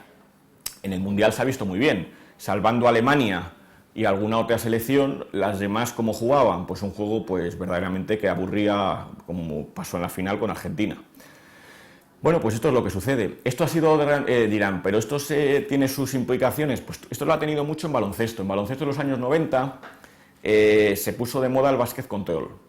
Ese básquet llevaba a que los partidos acabasen con unas puntuaciones ridículas, de 50 puntos contra 50. Y eso llevó a reducir la posesión. La forma de evitar el básquet control fue reducir, no sé si se acuerdan, que antiguamente en los partidos de baloncesto la posesión era de 30 segundos. Y lo que hicieron fue reducir la posesión de 30 a 24. ¿Por qué? Dar incentivos, poner multas, como aquello que les contaba en el cambio climático, pues eso es una multa a aquellos equipos que jugaban el básquet control o en fútbol diríamos el estilo Mourinho. Bueno, pues este es un primer ejemplo de cómo se plantea el dilema del prisionero en el dilema del entrenador. Por cierto, fíjense, sin embargo, ¿cuál sería la mejor opción para los dos equipos? Jugar a lo Guardiola, que es lo que les daría, en vez de 1,35, que es su valor del juego, 1,45. Y sin embargo no juegan ese estilo. Bueno, ¿y el juego del gallina dónde podemos reconocerlo? Bueno, pues yo he querido reconocerlo en la Fórmula 1. En el año 2008 hubo un adelantamiento cuando Alonso ganaba, bastante interesante de Fernando Alonso a Lewis Hamilton. La carrera transcurría de la siguiente manera. Hamilton iba primero, Alonso iba segundo. Y sucedió en ese momento que, claro, Alonso quería pasarle. ¿Por qué? Porque si era primero ganaba 10 puntos, si quedaba segundo ganaba 8. Pero fíjense, ¿qué podía pasar? Yo he simbolizado el adelantamiento, pues acelerar o frenar, no esquemáticamente. Claro, si Alonso frenaba y Hamilton frenaba, se mantenían las posiciones, es decir, Hamilton primero, Alonso segundo, luego Alonso 8 puntos, Hamilton 10. Si Alonso frenaba y Hamilton aceleraba, 8, 10, se mantienen las posiciones. ¿Cuál es la única opción para Alonso de dar la vuelta a la carrera? Acelerar y que Hamilton le dejara pasar, frenar. En ese momento Alonso gana 10 puntos y Hamilton 8. ¿Y qué pasaba si los dos se enciscaban, por así decir, en no dejarse pasar, acelerar? Pues lo más seguro es que se fueran fuera en una curva o se tocasen, de tal manera que los dos perdiesen la carrera y no puntuasen. 0 y 0, que es la cuarta opción. Si se acuerdan, esto es lo de la disputa entre la Unión Soviética y Estados Unidos. La estrategia óptima, ¿cuál es? Que si uno se comporta como halcón, el otro lo haga como gallina, porque lo peor que puede pasar es que los dos se comporten como halcones, porque entonces destrucción mutua asegurada. ¿Qué hizo Alonso? ¿Qué es lo que curiosamente dice la teoría que hay que hacer? Es mostrarle al rival que te vas a comportar como halcón, para que el otro, si capta la señal, se dé cuenta de que su mejor opción no es ser halcón, lo cual lleva a la destrucción mutua asegurada, sino que es hacer de gallina. ¿Qué es lo que hizo Halcón? En varias curvas ¿qué es lo que hizo Alonso? En varias curvas fue enseñando, bueno, si ustedes miran los equilibrios son obviamente estos, ¿vale? ¿Qué es lo que hizo? El peor resultado es este que ya les señalo aquí una vez más. ¿Qué hizo Alonso? Alonso en varias curvas pues enseñó el morro, fue acelerando, se ponía un poquito en paralelo, es decir, mostrándole a Hamilton que, mira, o me dejas pasar o nos vamos los dos fuera. Es decir, se mostró como halcón. ¿Qué sucedió? Hamilton, pues que al final Hamilton frenó y le acabó dejando pasar. ¿De acuerdo? Es un ejemplo de cómo se puede reconocer el juego del gallina. Hamilton acertó comportarse como gallina con respecto a Alonso, pues porque si no el resultado para él era peor. Se salían los dos fuera y los dos perdían puntos. Finalmente, el último ejemplo que quiero mostrarles de aplicación del deporte de la teoría de juegos al deporte es uno que ha tenido mucho discusión y aparece bastante en revistas económicas, que es si los lanzadores de penaltis en fútbol juegan o no la estrategia minimax, la lógica minimax, del mínimo máximo. El último artículo al respecto es de un economista español que está en, creo que es una universidad norteamericana, Palacios Huerta se llama, que tiene un artículo que se llama Los profesionales juegan el minimax.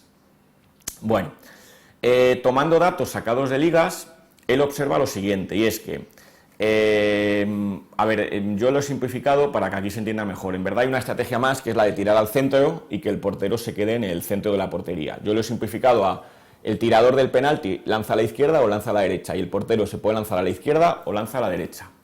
Y lo que la matriz de pagos aquí en nuestro caso es las probabilidades para el tirador, es decir, el numerito que aparece a la izquierda es de meter, para el portero el numerito que aparece después de la barra a la derecha es la de pararlo. Veamos que esto tiene cierto sentido, luego diré de dónde han salido estos datos. Bueno, estadísticamente los jugadores diestros tiran, cuando van a tirar, cogen carrera y tiran el penalti, tiran a la izquierda. Recuerden, por ejemplo, el gol de penalti de Xabi Alonso contra Holanda. Jugador diestro tira y tira a la izquierda. Pues eso es una cosa que suelen hacer los diestros, suelen tirar más a la izquierda. El tirador que tira a la izquierda, ¿vale? Si el portero también se lanza a la izquierda, esto lo he tomado de las estadísticas de las ligas, luego diré dónde lo he sacado, de las ligas italiana, francesa e inglesa, la probabilidad de que meta el jugador es del 60% y de que lo pare el portero el 40%. Si el tirador tira a la izquierda y el portero se tira a la derecha, vamos a suponer, aquí de nuevo está la simplificación, que el tirador siempre tira bien, es decir, nunca tira fuera. Pues 100% de meter y 0. ¿Por qué? Porque el portero se ha ido al otro lado. Recíprocamente, 100 y 0. Y si los dos tiran a la derecha, 40 y 60. Bueno, busquemos el equilibrio. ¿Vale? Lo que vamos a descubrir, este es el primer juego en el cual no nos aparece un equilibrio puro, es decir, que haya una estrategia que directamente sea la mejor, sino que lo que nos va a decir la teoría es que hay que buscar un equilibrio mixto, es decir, ¿qué es lo que tiene que hacer un buen lanzador de penaltis? Pues unas veces tirar a la izquierda, otras veces tirar a la derecha, es decir, jugar al despiste, al faroleo. Unas veces te tiro por aquí, otras por acá. ¿Y qué tiene que hacer el portero? Pues lo mismo, unas veces tirarse a un lado, otras veces tirarse a otro. Y intentar buscar a la larga una estrategia óptima. Bueno, veamos lo siguiente. Si aquí he señalado los equilibrios puros y lo que puede observarse es que no hay un equilibrio puro. En ningún sitio, en ninguna casilla de la matriz de pagos coinciden las dos barritas. Bueno, puede demostrarse, no lo voy a hacer aquí, que la estrategia óptima para el tirador es lanzar a la izquierda el 60% de las veces y a la derecha el 40% de las veces. Recíprocamente, para el portero, la estrategia óptima también es la misma. Tirarse a la izquierda el 60% de las veces y a la derecha el 40% de ellas. Bueno, y aquí hay dos cosas entonces curiosas que se sacan de conclusión de esto, y son, en primer lugar, que la combinación izquierda-izquierda es, por tanto, la más ensayada por los profesionales. Y una segunda es la siguiente, que los cálculos arrojan un valor del juego del 76% para el tirador y del 24% para el portero, lo que no se ve rechazado por los datos. Explico qué quiere decir esto. Quiere decir que las probabilidades de meter el tirador a la larga, según tira los penaltis, aleatoriamente, es decir, el 60% de las veces a la izquierda, el 40% a la derecha, a la larga, ¿cuántas veces anota? El 76%. Bueno, pues esto encaja perfectamente bien con los datos. Estos son los datos sacados de las ligas que antes les he comentado. Pues fíjense, la combinación más ensayada, izquierda-izquierda. El valor medio del juego empírico, es decir, por mera estadística, 75%, y el que uno ha hallado mediante los cálculos matemáticos, 76%, con lo cual el modelo matemático pues ajusta bastante bien en este caso a los datos empíricos. Bueno, con esto llego a un último caso que quisiera analizar, que es un caso estrella, el del ajedrez. Ciertamente el ajedrez plantea la duda de si es un deporte o no es. Sucede aquí como con la idea de cultura. De una manera circunscrita, sí. El COI lo reconoce como deporte, aunque no sea olímpico. Y bueno, y tiene sus asociaciones. De hecho, la FIDE, la Federación Internacional de Ajedrez, es la asociación que más países reúne solo por detrás de la FIFA. Claro, el problema es que el ajedrez es aunque los defensores del ajedrez como deporte sostienen que se pierden litros de sudor y hay un grandísimo esfuerzo cerebral, pues ciertamente un tipo de deporte en el cual no hace falta un sujeto operatorio, en el sentido de que no se ejercitan las manos ni las piernas, pues no sé muy bien qué tipo de deporte será. A mi juicio, lo que demuestra que efectivamente no es un deporte es que Deep Blue, el ordenador, puede jugarlo.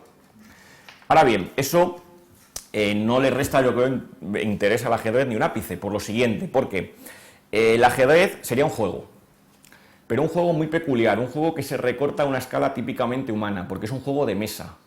Y recordemos que desde el punto de vista del materialismo filosófico, la mesa tiene una importancia fundamental como suelo de las manos. Es decir, los juegos típicamente humanos serían los juegos de mesa, es decir, el ajedrez, las damas, pues qué sé yo, el alquerque, el go, todo ese tipo de juegos de mesa serían los juegos propiamente humanos. En ese sentido, en el ajedrez, pues ha tenido su interés para los matemáticos. De hecho, muchos matemáticos han sido excelentes jugadores de ajedrez. Por ejemplo, Manuel Lasker era alumno de Hilbert. Quizás el resultado más importante en relación con esto ha sido el teorema de Zermelo, que les mencioné al principio de la charla, de la lección. Lo que demostró Zermelo es que o bien las blancas pueden forzar la victoria, o bien las negras pueden forzar la victoria, o bien ambos contendientes pueden forzar las tablas.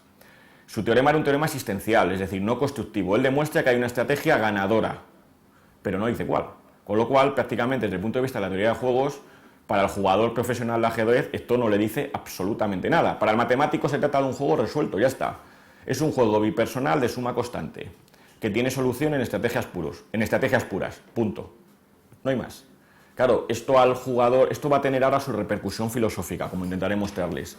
Para el jugador profesional de ajedrez, esto no le dice absolutamente nada, dirá, pues muy bien, pues ya está. Yo he intentado combinar el teorema de Zermelo, pues intentando ver cuál de estas tres opciones puede ser la verdadera. Y estadísticamente, hay una teoría que sostienen algunos ajedrecistas, es que blancas juegan y ganan. Estadísticamente lo que se puede mostrar es que las blancas ganan el 56%, más o menos el 56% de los puntos. Luego parece que la ventaja de salida en ajedrez sí que tiene un cierto peso, pero vamos, 56% frente a 44% no es algo excesivamente significativo. Bueno, con esto dicho, con estos ejemplos, llego a ese tercer bloque, que no voy a extenderme demasiado, que son las cuestiones filosóficas, las cuestiones que plantea la teoría de juegos en su aplicación al deporte, ciertos problemas que rebasan su campo y que necesitan ser analizados. Me voy a centrar fundamentalmente en dos.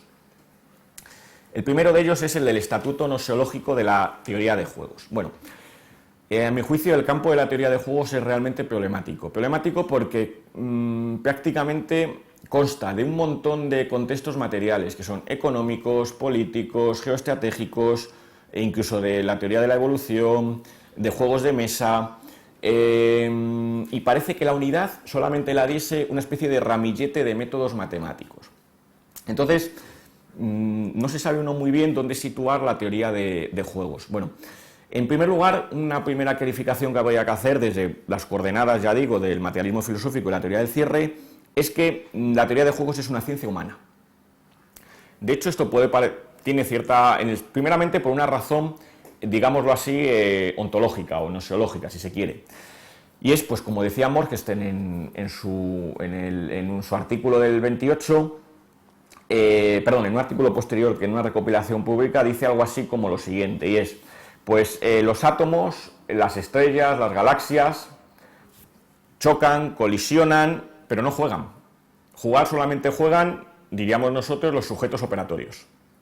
Por lo tanto, si verdaderamente aceptamos esto, que jugar solo juegan, solamente toman decisiones los sujetos operatorios, hay que decir que la teoría de juegos incluye en su campo al sujeto operatorio y por lo tanto es una ciencia humana, porque el principal sujeto operatorio que se recorta a nuestra escala somos nosotros. Ahora bien, esto inmediatamente tiene dos corolarios, dos consecuencias fundamentales, y es que la teoría de la decisión, cuando se plantea como un juego entre el decisor y la naturaleza, es cualquier cosa menos un juego, porque la naturaleza no es un jugador, no es un sujeto operatorio, eso es otra cosa, eso ya son situaciones alfa 1, es decir, propias de la cientificidad más natural. Y la otra consecuencia que tiene es la siguiente: cuando por ejemplo John Maynard Smith aplica la teoría como comentaba ayer Íñigo, aplica la teoría de juegos al estudio de la competición predador-presa en las especies tampoco juegan. Lo que juegan siempre son los sujetos operatorios, que son los que pueden realizar conductas. Una especie como tal no tiene ningún sentido más que un alcance metafórico decir que juega.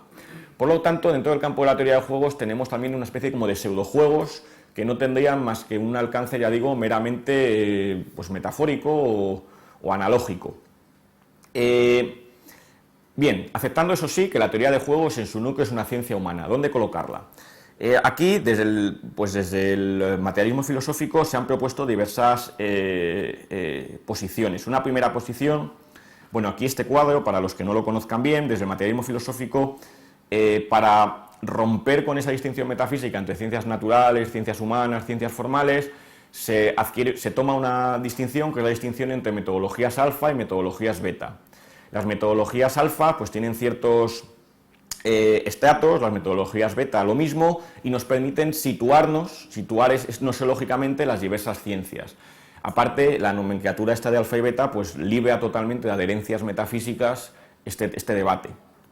Bien, bueno, en su momento ha situado la teoría de juegos en el campo beta 1, es decir, en el campo en el cual el sujeto operatorio no es totalmente neutralizado. Las dos situaciones límites son la situación de la cientificidad natural, alfa 1, que es la que tendríamos arriba del todo, y beta 2, que sería la situación pues, de las técnicas, de las praxis, en las cuales el sujeto operatorio pues, está totalmente incardinado.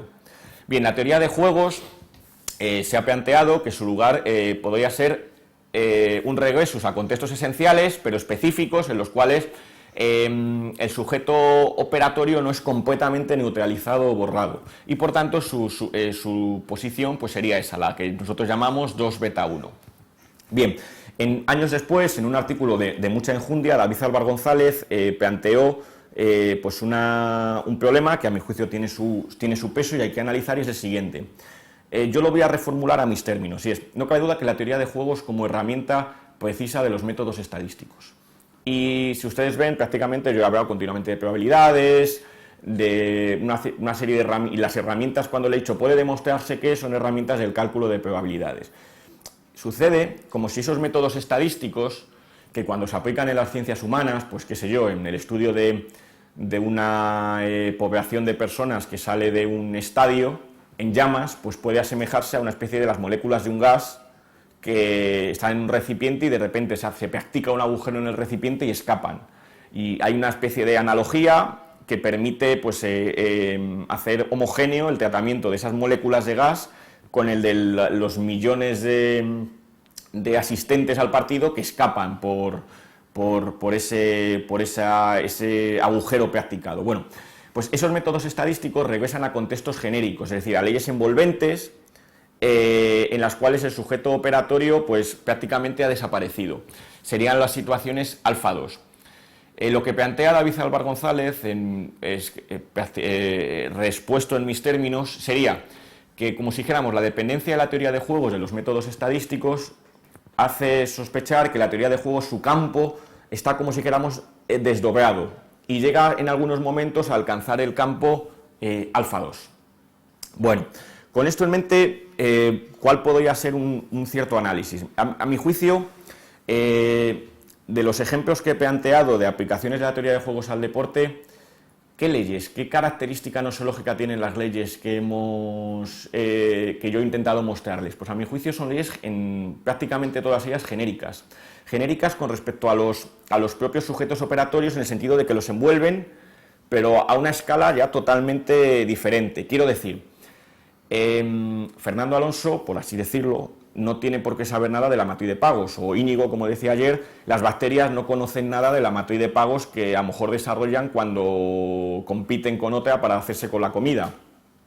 Es decir, puede ser que, y en los ejemplos que yo creo que he mostrado, pues lo mismo sucede con el entrenador. El entrenador que resuelve el dilema del prisionero no conoce absolutamente nada seguramente del dilema del prisionero, pero es que a lo mejor tampoco tiene por qué conocerlo, que eso es el detalle. Entonces, a mi juicio yo creo que sí, que ciertas leyes de la teoría de juegos, y yo creo que las que yo he mostrado aquí, como la del dilema del entrenador, el juego del gallina, he aplicado al adelantamiento en Fórmula 1, o lo de los lanzamientos de penaltis, el lanzador de penaltis, seguramente Cristiano Ronaldo no sepa ni lo que es el minimax, bueno, ni falta que le hace. Entonces, regresan a contextos genéricos que envuelven esas situaciones, pero en los cuales, como si dijéramos, el propio sujeto operatorio de partida, pues queda desdibujado. Es más, si ustedes se dan cuenta, yo he hecho un pequeño truco, un truco que generalmente uno no percibe cuando resuelve un juego, y es lo de las estrategias mixtas. Decirles, bueno, todos los juegos, dicen los matemáticos, tienen solución. Y se les dice, en estrategias puras o mixtas. ¿Qué quiere decir eso, estrategias mixtas? Quiere decir, cuando el juego se repite muchas veces. ¿Pero ustedes han jugado al póker infinitas veces? No, nadie juega al póker infinitas veces. Es decir, estamos envolviendo nuestro juego concreto del momento en una especie de superjuego que borra completamente esa situación original. Por lo tanto, les pongo otro ejemplo, hay juegos que son a vida o muerte. Un juego a vida o muerte no puede jugarse infinitas veces.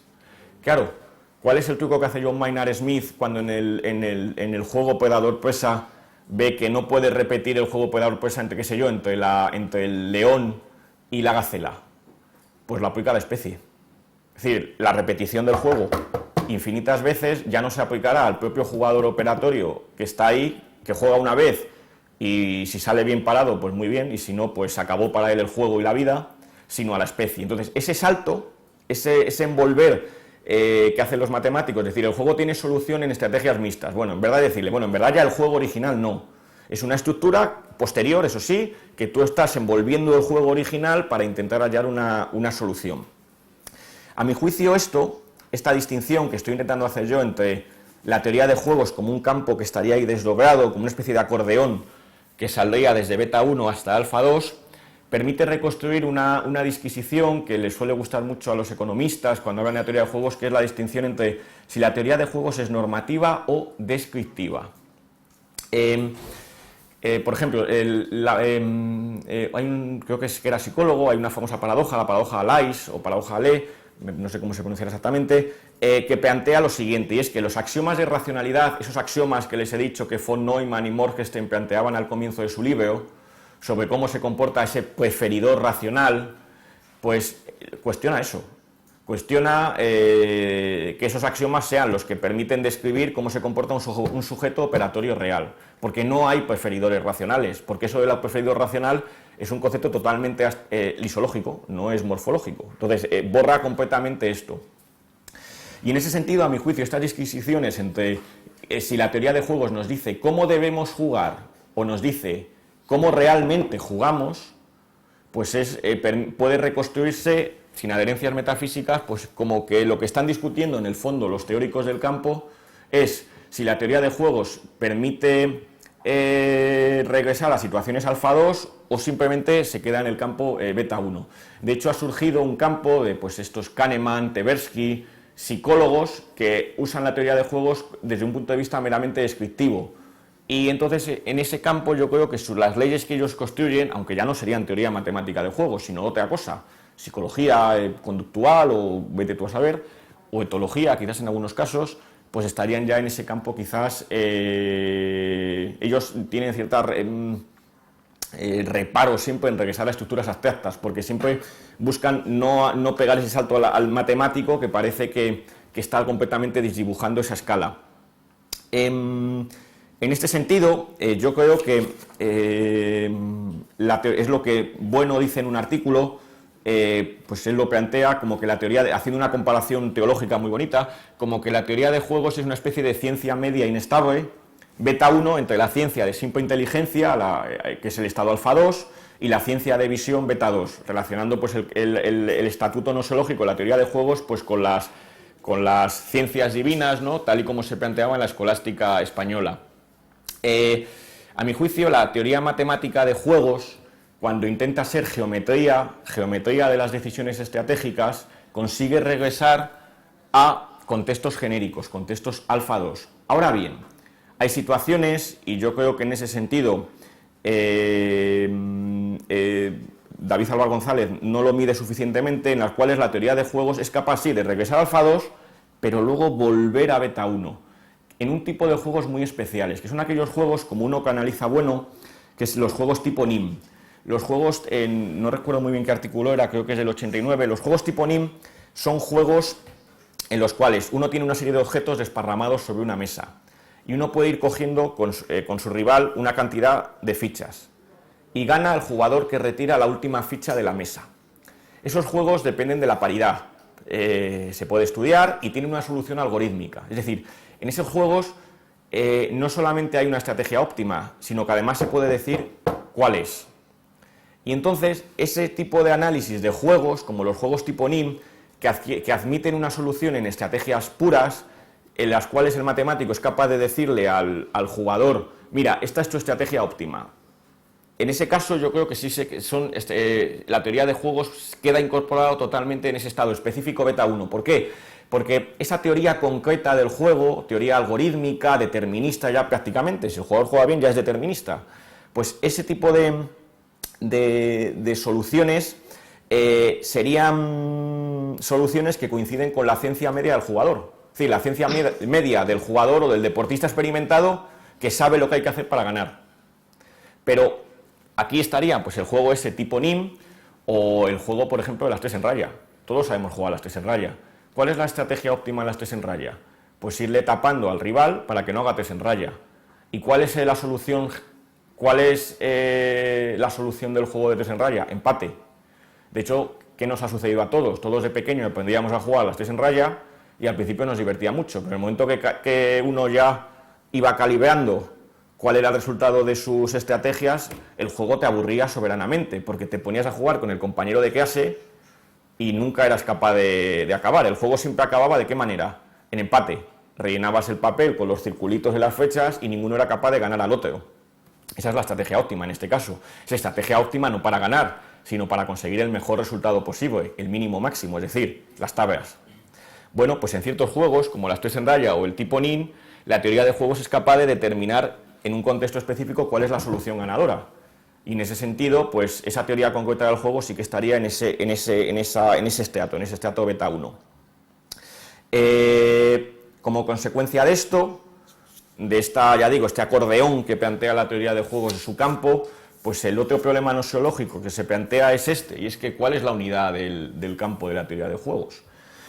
Y yo la verdad es que no creo percibirla, quiero decir, a mi juicio no hay una única teoría de juegos, sino muchas teorías de juegos, una por cada clase de juego.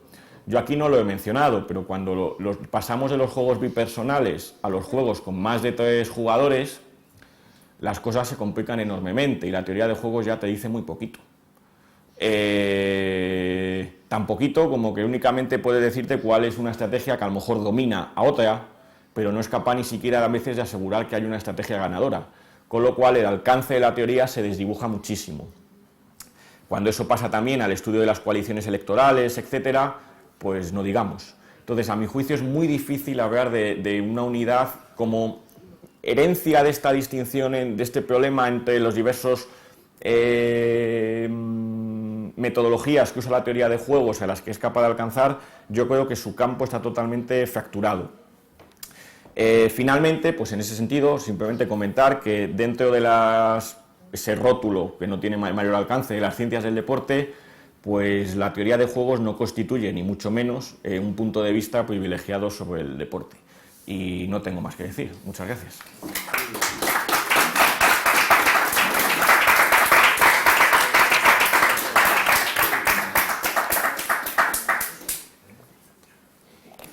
Voy a decir esto simplemente porque ante todo debemos expresar mi admiración por este análisis, que es clarísimo en su exposición, muy fino, y estoy distinguiendo perfectamente una cosa de las otras. Y ya desde el principio, luego resulta que lo voy a decir ya es superfluo porque ya he utilizado lo que yo voy a decir así al final y una sola vez. Es la distinción entre fisiológico y morfológico. Eso, cuando estaba hablando, exponiendo la distinción a productos del teorema de Chetmelo sobre predicciones existenciales y no existenciales, claro, pues era esto.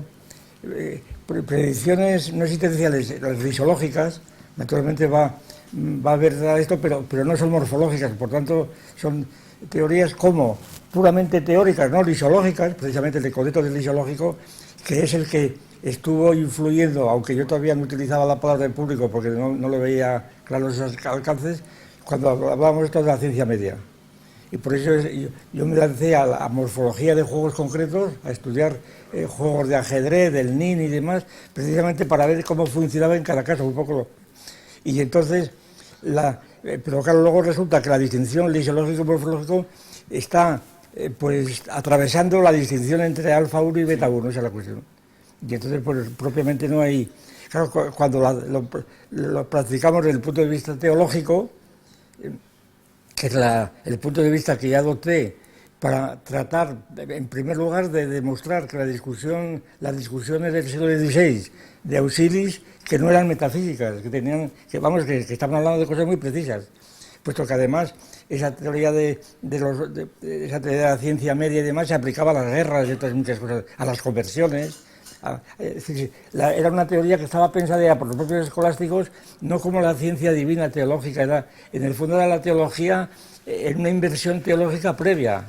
Desde Dios estaba analizando, pues eso, se va a convertir al cristianismo, pues qué sé yo, 2 ciudades griegas cualesquiera, sí o no. Y entonces desde el punto de vista teológico permitía un punto de vista lisiológico. Claro, entonces lo que pasa es que en la carencia del concepto de lisiología había que recurrir a la teología, y la teología pues contaminaba mucho la cuestión, porque ya están hablando de metafísica o de teología, y no era eso, esa es la cuestión. No, por tanto, ya estamos totalmente de acuerdo y me alegro muchísimo y espero que esta exposición la tengamos impresa morfológicamente, ¿verdad? Por tener una morfología completa, ¿no? Íñigo, Me toca a mí primero y luego te lo paso. Pues nada, muchas gracias, muy bien, muy interesante. Yo casualmente hace unos meses estuve revisando todos estos artículos de David Álvaro González, bueno y tal, y al principio de tu exposición me estaba pareciendo que concedías demasiado a la teoría de juegos al hablar de dos cursos que confluyen en una identidad sintética, que es lo que formaría el cierre categorial de la teoría de juegos, y claro, en tu misma exposición ese teorema, esa identidad sintética no quedaba clara cuál es, porque parecía al principio que era el teorema del minimax, pero luego tú mismo rectificaste un poquito y dijiste que el teorema habría que buscarlo por otro lado. Y de hecho al final rompes la posibilidad, al romper me parece la unidad del campo. O sea, si no hay unidad de campo no puede haber identidad sintética porque no hay partes de ese campo que confluyan, con lo cual me parece que al principio me daba la impresión de que concedías demasiado y al final pues efectivamente has roto, como yo la conclusión que saqué de la lectura reciente de este intercambio que hubo entre Bueno y David Álvaro González es que no se puede conceder tanto a la teoría de juegos y que efectivamente los análisis morfológicos de cada una de las partes que sí que puedan funcionar pues darán resultados distintos y que si tienen que tener en cuenta formalmente las operaciones, como los juegos de estrategia tienen que tenerlas, pues nunca puede ser alfa 2, porque entonces ya estás en otros campos que son alfa 1, perdón, porque ya estás en campos estadísticos que son, pues eso, los que convienen a la teoría de la evolución y tal, que es la mayoría de las aplicaciones actuales de la teoría de juegos tienen que ver con esas cosas, pero ya están muy alejadas del núcleo al que se referían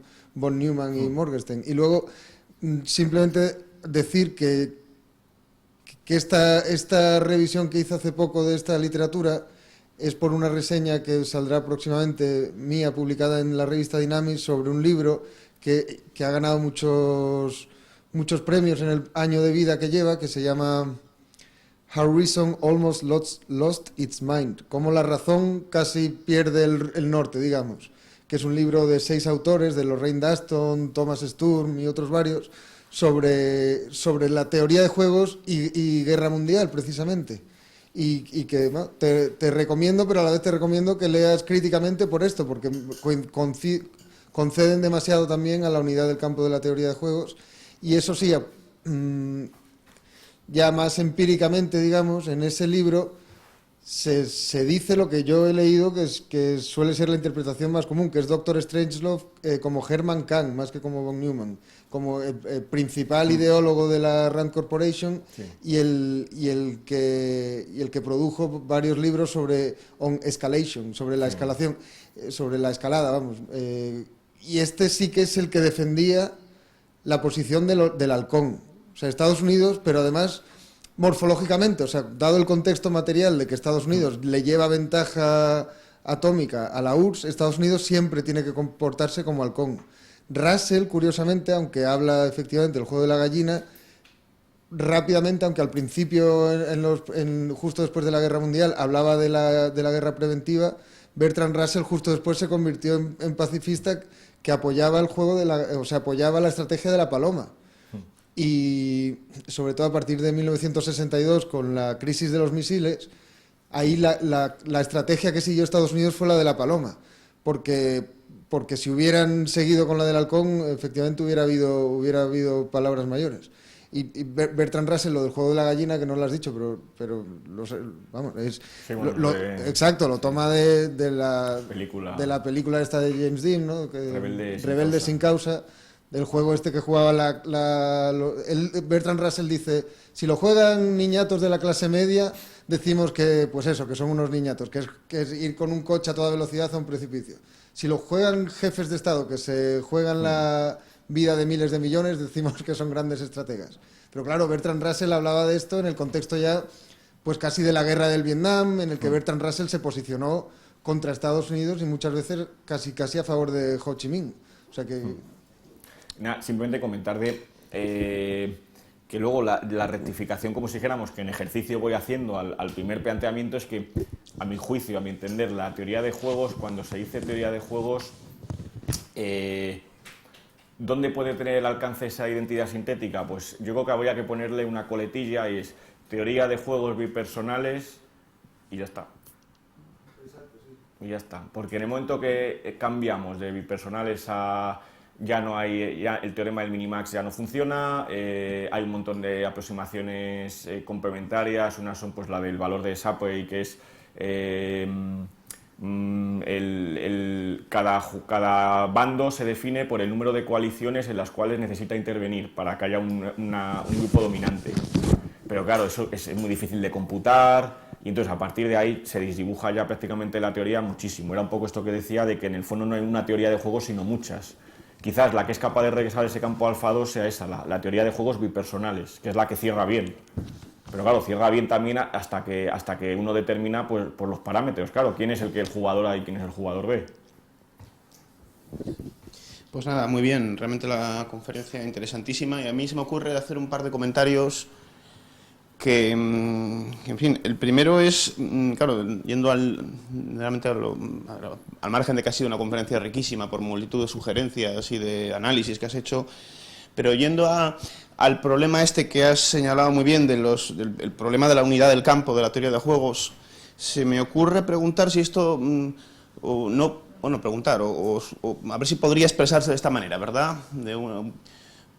Porque también me parece que esto tiene que ver no solamente con un análisis nosológico especial de la teoría de juegos, sino con el problema nosológico general de la distinctio tensiorum, de la distinción entre ciencias humanas y ciencias naturales, ¿verdad? O entre estados alfa y estados beta. Se me ocurre expresar esto de la manera siguiente. Vamos a ver qué te parece. Como quiera que, a mi juicio, el concepto de juego es originariamente un concepto de rasante beta operatorio, porque si no, lo demás son ampliaciones metafóricas del propio concepto. En principio, un juego parece que requiere la presencia de jugadores con conducta operatoria, sean estos humanos o animales, o también jugadores divinos o angélicos, en el caso de que se admitiesen extraterrestres, demones, etc. Entonces, la teoría matemática de juegos podrá resolverse en teoría de juegos, cuando todavía el concepto de juego no ha quedado desbordado, porque no han quedado desbordados los propios sujetos operatorios con sus estrategias, y entonces sí sería beta 1, o teoría matemática, y entonces ya se habrá regresado a estructuras estadísticas envolventes, y esta es digámoslo así, el desgarrón interno en la teoría de juegos, que a mi juicio es análogo al desgarrón interno también que pauta la propia etología, la teoría de la conducta, etcétera, etcétera. Es decir, cuando siga habiendo conducta, entonces es una cosa, claro, pero el problema es que entonces no es ciencia. Esta es la cuestión. Eso es lo que se me ocurre a mí que podría formularse de esta. Y luego otra cuestión, que quizás esto es un disparate o lo que sea, pero que se me acaba de ocurrir ahora mismo. O sea, que es posible que sea un disparate. La probabilidad es muy alta, ¿verdad? Es 1 casi. Bien, pero por lo menos análogamente, estructuralmente, se podría decir que este problema que acabas de señalar y que has señalado también durante tu conferencia, de que la teoría de juegos se torna pues ya muy diferente, ¿verdad? Ingobernable prácticamente, cuando de los juegos bipersonales pasamos a los juegos n-personales. Claro, a mí esto estructuralmente me suena parecido a la mecánica celeste, cuando del problema de los dos cuerpos pasamos al problema de los tres, ¿verdad? Donde ya se forman unos bucles en las ecuaciones, etcétera, y eso ya, claro, ya es un cierre distinto, es el caos, ¿no? Pero esto es. Pues sí, la metáfora es buenísima. Claro, el problema es que hay que determinar la diferencia de alcances, claro, porque en la mecánica, con 3 o más cuerpos, todavía se puede demostrar, como si queramos, que existe solución, que hay trayectorias. Otra cosa es como dice Newton, que no sabe cuáles son, pero por lo menos a un nivel lisológico es capaz de determinarlas. Es decir, bueno, y sabemos que hay determinismo, pero claro, en el caso de la teoría de juegos, en el momento que se pega el salto, es que ya el teorema del minimax, que ya no hay, entonces ya no sabes simplemente, no hay soluciones necesariamente. Habrá que ir analizando juego por juego, caso concreto por caso concreto. Yo quisiera recordar simplemente lo siguiente, que está ya implícito, pero que a veces el lenguaje puede ocultarlo. Simplemente que y eso consta sobre todo en los tomos aquellos que presentamos a la Fundación Marl, que cuando hablábamos de ciencias humanas, le añadíamos siempre la carotilla humanas y etológicas. porque el sujeto no era solamente humano, sino etológico, precisamente para romper el dualismo de las ciencias humanas y las ciencias naturales. Simplemente eso, claro. Es decir, que el sujeto predatorio se supone también que puede ser un animal en ciertas condiciones, claro. ¿Alguien más tiene algo que decir?